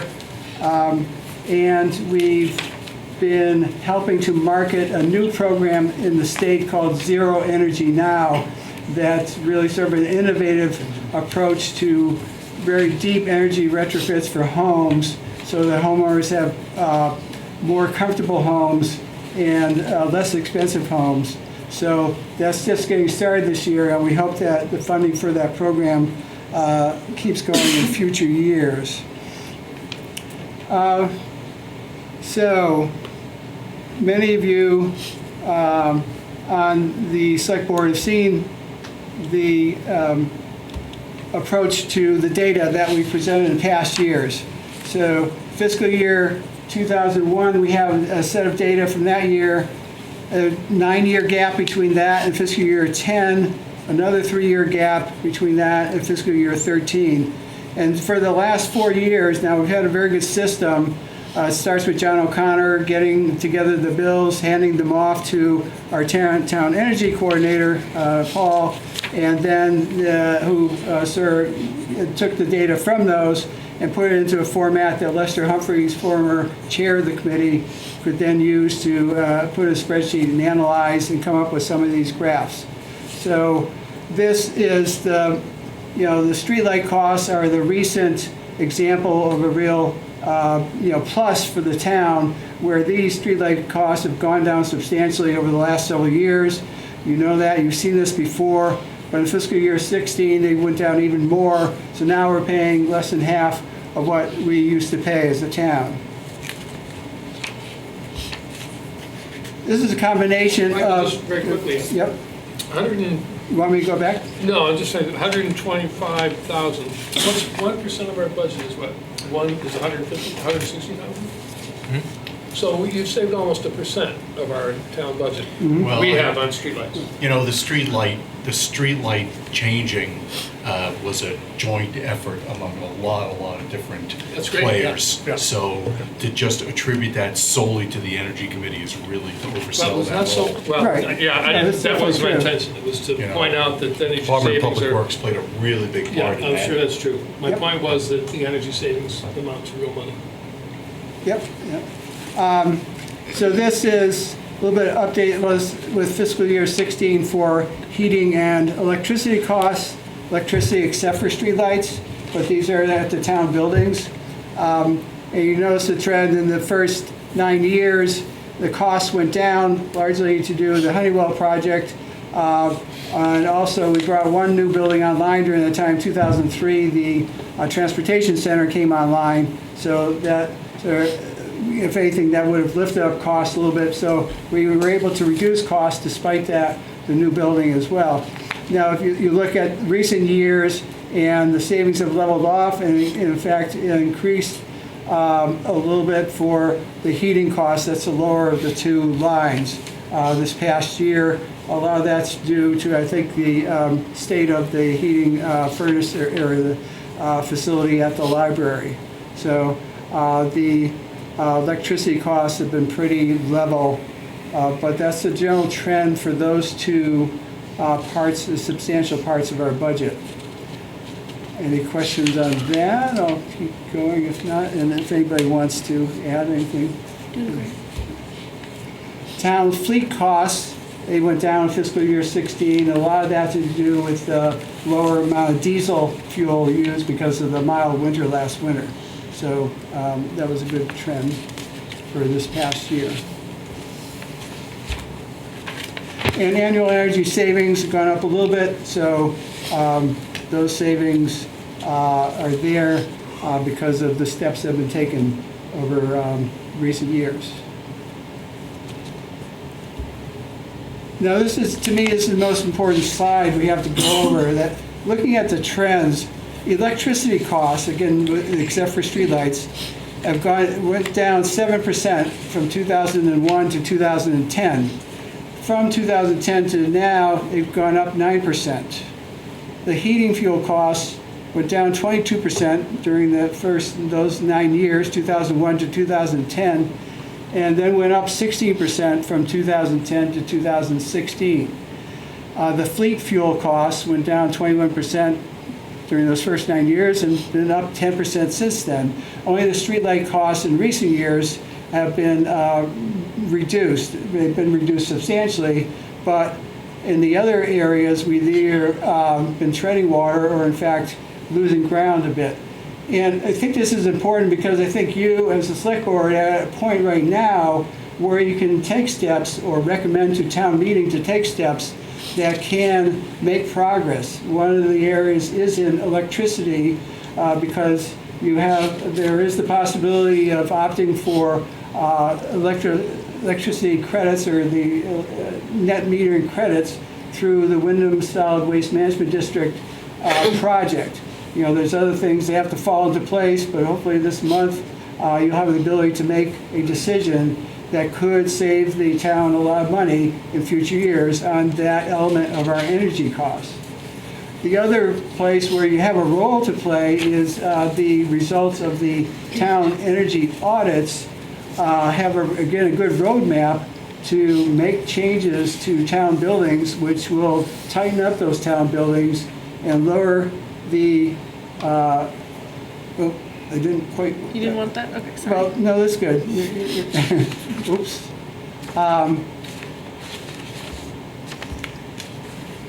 Okay, this is good. This is just more of the factors about the solar net metering credits. Thank you, Mary.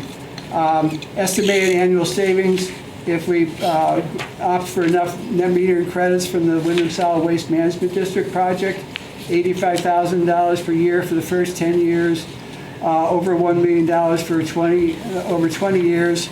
And Lester Humphreys did a lot of this analysis for us and shared it with town staff. Future solar projects will be less financially lucrative. They are changing the rules of the game at the state level for Public Service Board or the Department of Public Service. So I don't think we'll ever have an opportunity as financially positive as this one could be. Reduction of fossil fuel use and our carbon footprint, they're both part of the town plan. So they're very important goals laid out in the town plan. The risk is minimal because if we sign up, if you make the decision to get some of those credits and some of that doesn't happen, then we end up paying market rates. So we end up paying what we would anyway. So the savings are all just a plus versus market rate. So anything we can save would be a step forward. Landfill is a great place to put a solar field. And I worked a little bit with Russell Rice as far as what might be the property taxes and based on what we get from the Win Stanley solar array, which is less than half of this array, it might be around $60,000. Now, I just heard from Bob Spencer tonight that might be something negotiated, a payment in lieu of taxes. So I don't know about that, what's going to happen with the solid waste district and the town as far as negotiating that. A couple of points I'd like to make on that. Two things. One, I spoke with both Bob and the developer, Encore Redevelopment, about this project. And there's a soft window for getting in on this. This is a really great deal that likely won't be seen again. We all understand that the town is enmeshed in sorting through another solar project. And we understand that that is being worked out. And Encore also understands this, but they have other entities that they will be going to in the beginning of the next year to sell off what they don't sell off to towns soon. So I have asked, or we've asked, that the town be kept appraised of that deadline and there be communication back and forth on that. But our recommendation is really for the town to commit to as much of this as possible as soon as you all are able. Just a little note, one of the expenses that we do incur if we opt for this would be town staff time. And we have met with Patrick and John O'Connor about the best ways to do this so it'd be the least amount of aggravation for John's staff. and there are some steps we can take to make that a little easier. One other point, the benefit there, the $85,000 per year for the first 10 years and roughly $1 million over 20 years, that does not take into account inflation, electricity price inflations. So any way that it does go up, those savings will be even greater. Now, there's a possibility electric rates could go down. Not many people are speculating on that. All right, so before we move on, I'm going to note that the question whether the town is going to participate in purchasing solar net metering credits is a matter that's going to be discussed at another time. So we've heard your recommendation about that. It is not something we're discussing tonight. Right, we understand it's not a motion. Thank you.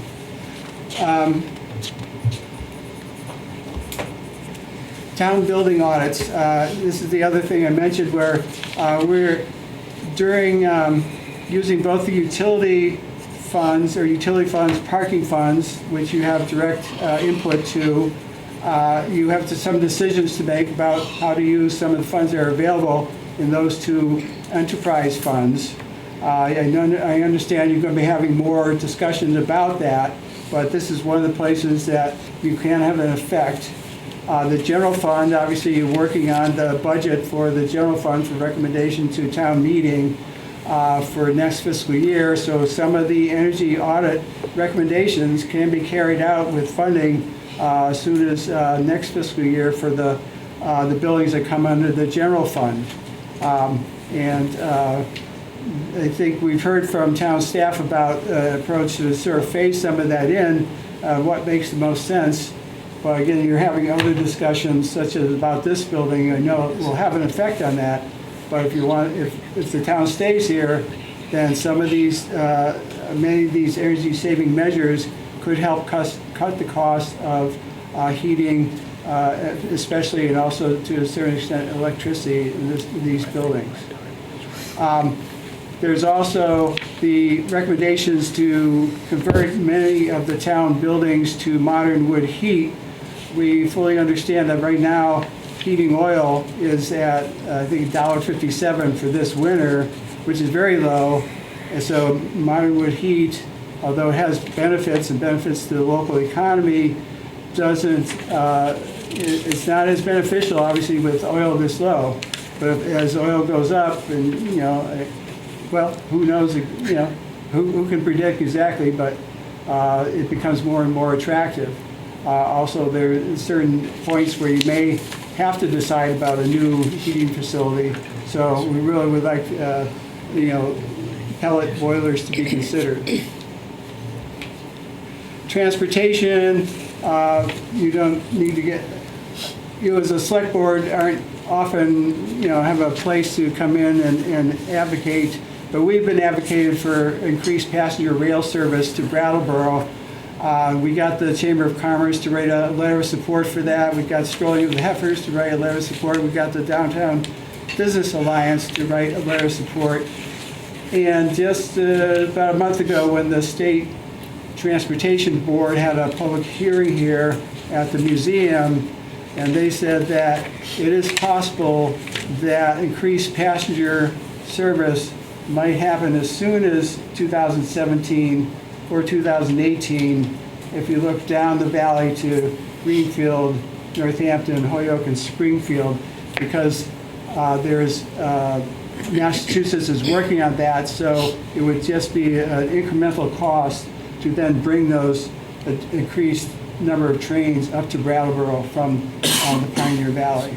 So promote electric and hybrid vehicles, including electric assist bicycles, and we will be working with V-Bike to have a workshop this spring on that, and promote walking, biking, and alternative forms of transportation. Anything more, Kathleen? Sure. Any questions? Resilience. This is just sort of planting the seed of an idea. We don't know whether we're going to be able to bring this together into a solid proposal for the town to consider. So we're just sort of talking about this internally, but use of advanced storage battery technology that's becoming better and better these days can we use some of those batteries, put them in public safety entity buildings, or at the BUHS, which is, plays that role of emergency shelter, and keep those batteries charged through some maybe connection to a solar array or something. Early stage of this idea, if we think it's coming together, we'll need to come back and talk to you more about this. Oops, sorry. Almost. Oh, yes, almost. Don't get too excited. Look, Mary, I'm glad you're over there. What can I do? No, you've been helpful. Very helpful. Energy Committee support. I think you have a motion, potential motion before you. Hiring, as you know, we lost Paul Cameron at the end of September.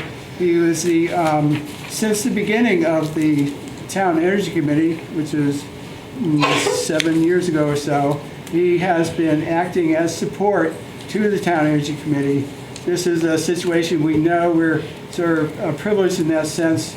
A lot of the town committees have not had such support, but we feel like the type of support he's been able to give as part of a team to bring reduced energy costs, this can be justified. And we got a bargain for a number of years with Paul, so we're asking for the idea of repeating that model that we have been working on. So where the town votes $10,000 to some kind of a nonprofit, and that a town energy coordinator is hired that would be supported through that $10,000 allocation, and that town energy coordinator would also look for other grants that would also come as part of the financing.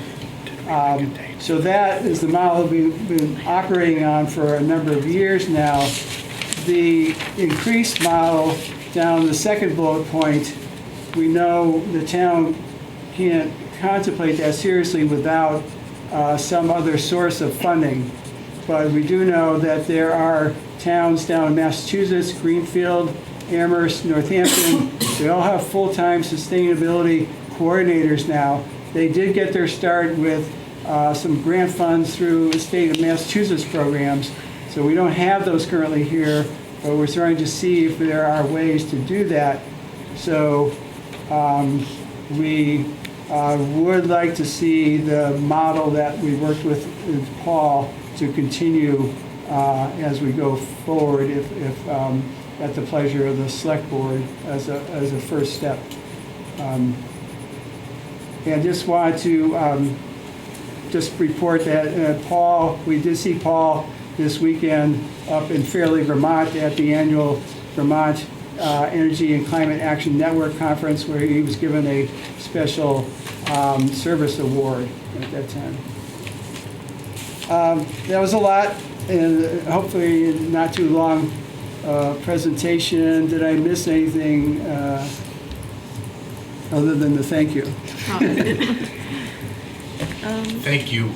Yeah. Do we talk about how there's going to be positions open because somebody's leaving? We don't know. It has to be Okay. official. Yeah. Got it. Yeah. We might have a position or two open on the Energy Committee, but we'll have to correspond with. You'll let us know if you need more people on the Energy Committee, and Jan will work her magic, although I don't understand how it works. Yeah. Anybody have comments? I have something to say. I think this is now the second or third year where this slide that you said was the most important, which shows that costs went down for a good period of time from 2001 to 2010, now appear to be inching up.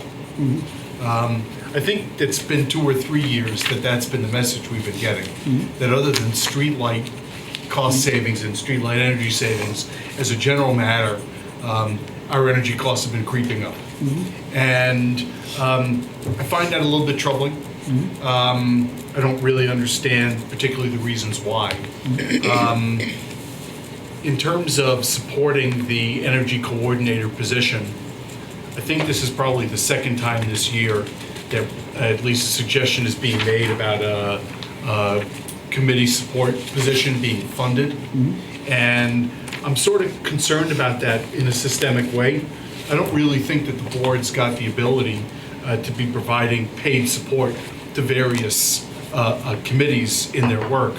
On the other hand, I do think that as part of our short, medium, and long-term goals, we should be trying to figure out what's the most effective way to try to make sure that we're not seeing energy costs creep up. And in fact, energy savings are being incorporated into all the work we do. And I'm not really sure what's the best way to do that. Paul had that structure in that organization that we funded, and that made sense. But just allocating $10,000 as support for the committee, I'm not really in favor of that structure being adopted because it's not really what the committee structure is. But I do think that we need to find a way to dedicate the resources to try to be saving on energy where that's possible. So I don't know how we're really going to balance those things. You didn't think you were going to get out of here that easy, did you? Even at this late hour, no. Dave, go ahead. Yeah, along the same lines, are you looking into forming a nonprofit along the same model as the past? Is that underway, and will it be ready by town meeting? Well, it's easy to form a Vermont nonprofit, which what Brattleboro Climate Protection was. Brattleboro Climate Protection operated under the umbrella of a full nonprofit. Right. So, no, we haven't taken that step. We sort of want to hear more feedback from the select board. But so the first step is easy. Then we'd have to look for some umbrella organization to take it under the wing. Yeah. I don't know if you could flesh out a little more of what, if that's, are you thinking basically what David was saying about looking, sort of tracking and making sure that we are looking everywhere in the organization for savings and not having continuing increase in energy costs? Would that be what the nonprofit would be? Yes, yeah. And also, spotting the opportunities to make progress. Right. Does that answer the question? Yeah, I'm not sure what the question is. I think David's right, and I'm not sure that that's contradicts what you're saying or what you have in mind. Or, no, but we can also get guidance. I mean, again, Saturday at the conference, I ran into a person from Green and Greenfield, and they have saved quite a bit of money there since they had that sustainability coordinator, and we can get more guidance from them. What things have they done? And where have they gone with that? Again, we don't have the funds right now to have such a thing, but Nancy Hazard, you got her name. So I would at least suggest that our decision about whether we're going to fund an energy coordinator position, and if so how, is really something that should be dealt with in our budget discussions going forward, and our town meeting decisions going forward. Because I'm not sure that we're ready yet for that decision to be made tonight. I think we discuss that every year anyways, whether we allocate it or not. And so right, but it's different this year. It's different this year because Paul's gone. Paul would come with the article. Right. And this is a very different type of mechanism now.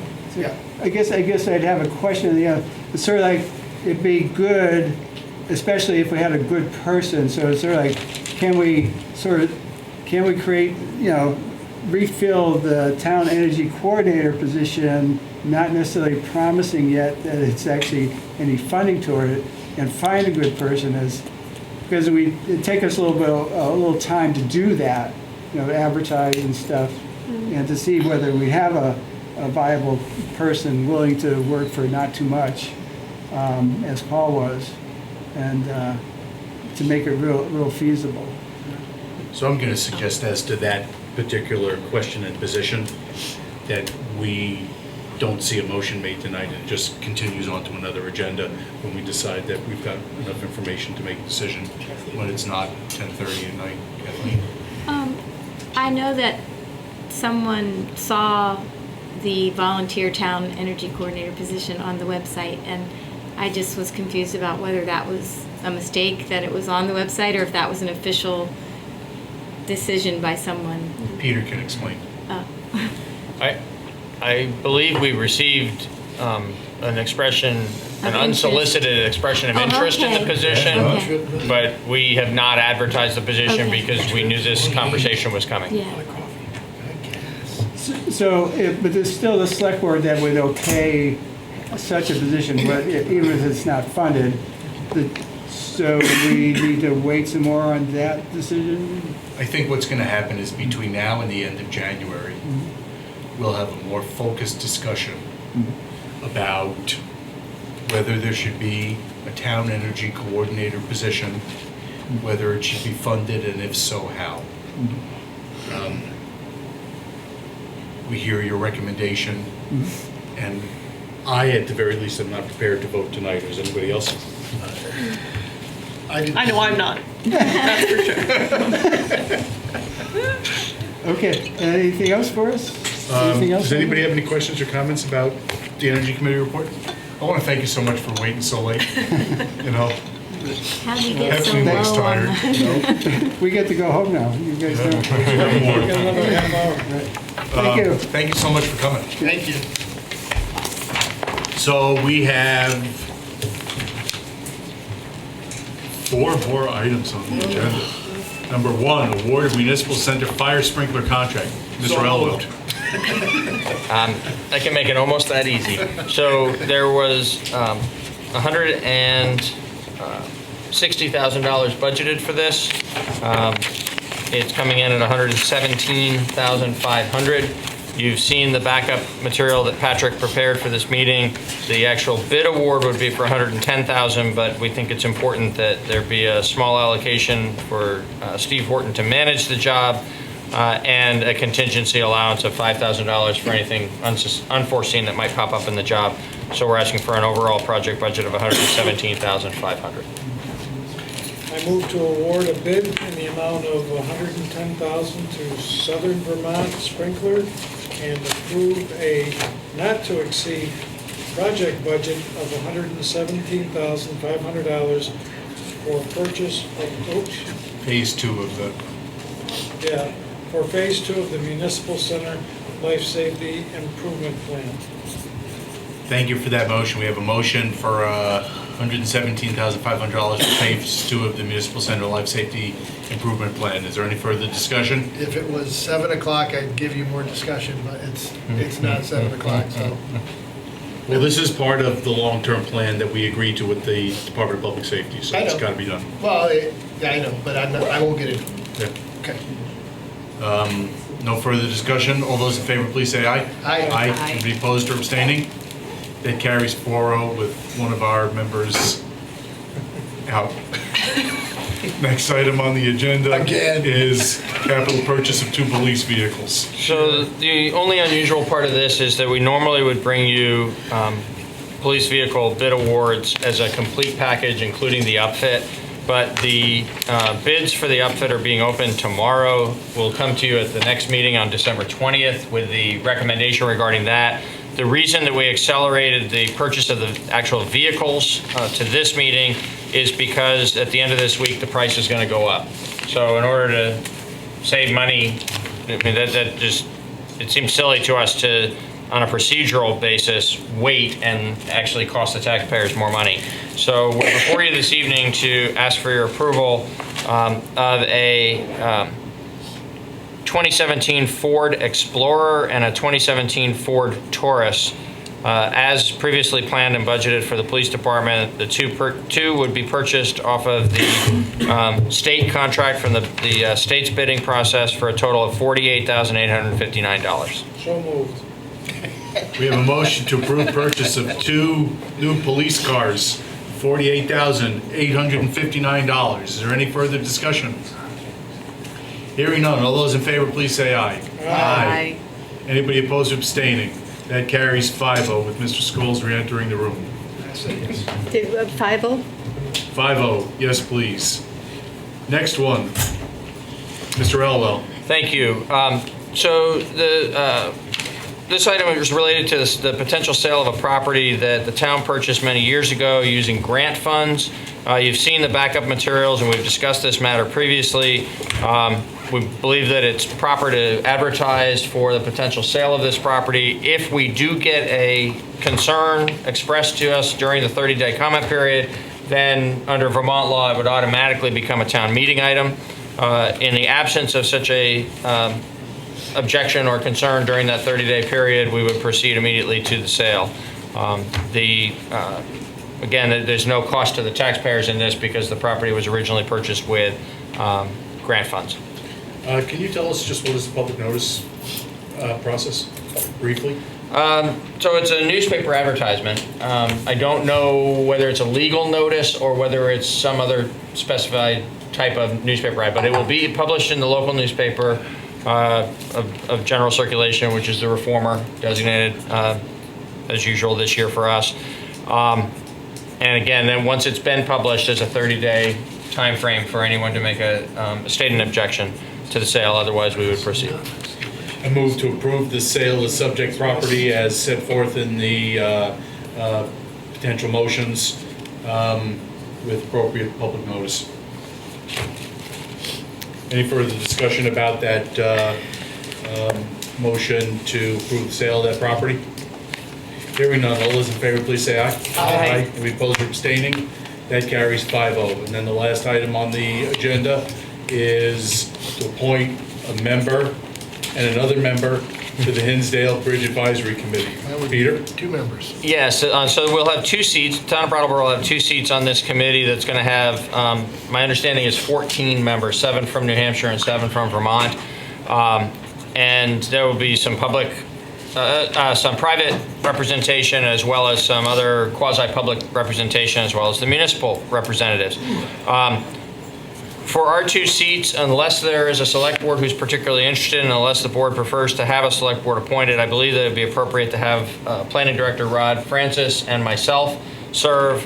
We've both been involved already with communication, both with New Hampshire DOT and with VTrans and with other people who will be partners in this project. Rod brings a particular expertise in terms of the planning work that's going to go on related to the land use and traffic issues on this side of the new bridge, and just in terms of my involvement with the intergovernmental aspect of this. My recommendation would be that you appoint the 2 of us, but we would happily defer if you think that a select board member ought to participate along with Rod. All right, so we would have just agreed to the appointment. I would have as chair, but I wanted to make sure if any select board member wanted to be on that, what's it called, Hinsdale Bridge Advisory Committee, as an official town representative, speak now. Do you think you'll be alive long enough to? I move to appoint Peter Howell to see the bridge and built? Rod Francis to the Hinsdale Bridge Advisory Committee as the official representatives of the town of Brattleboro. We have a motion to appoint Rod and Peter as our representatives. Any further discussion? Any further nominations? All those in favor, please say aye. Aye. Any opposed or abstaining? That carries 5-0. Thank you. I want to thank everybody who's been watching, live or recorded, this marathon meeting. I want to thank Mr. Elwell for developing the agenda. Sorry. I want to thank everybody who stuck with us till the end. I want to thank our BCTV operators, member of the press, particularly our ASL interpreters. Motion to adjourn. I'd like to thank David and Kate All for those in agreeing to favor, it. please say aye. Aye. The motion's adjourned. Good night. You guys agreed to the agenda.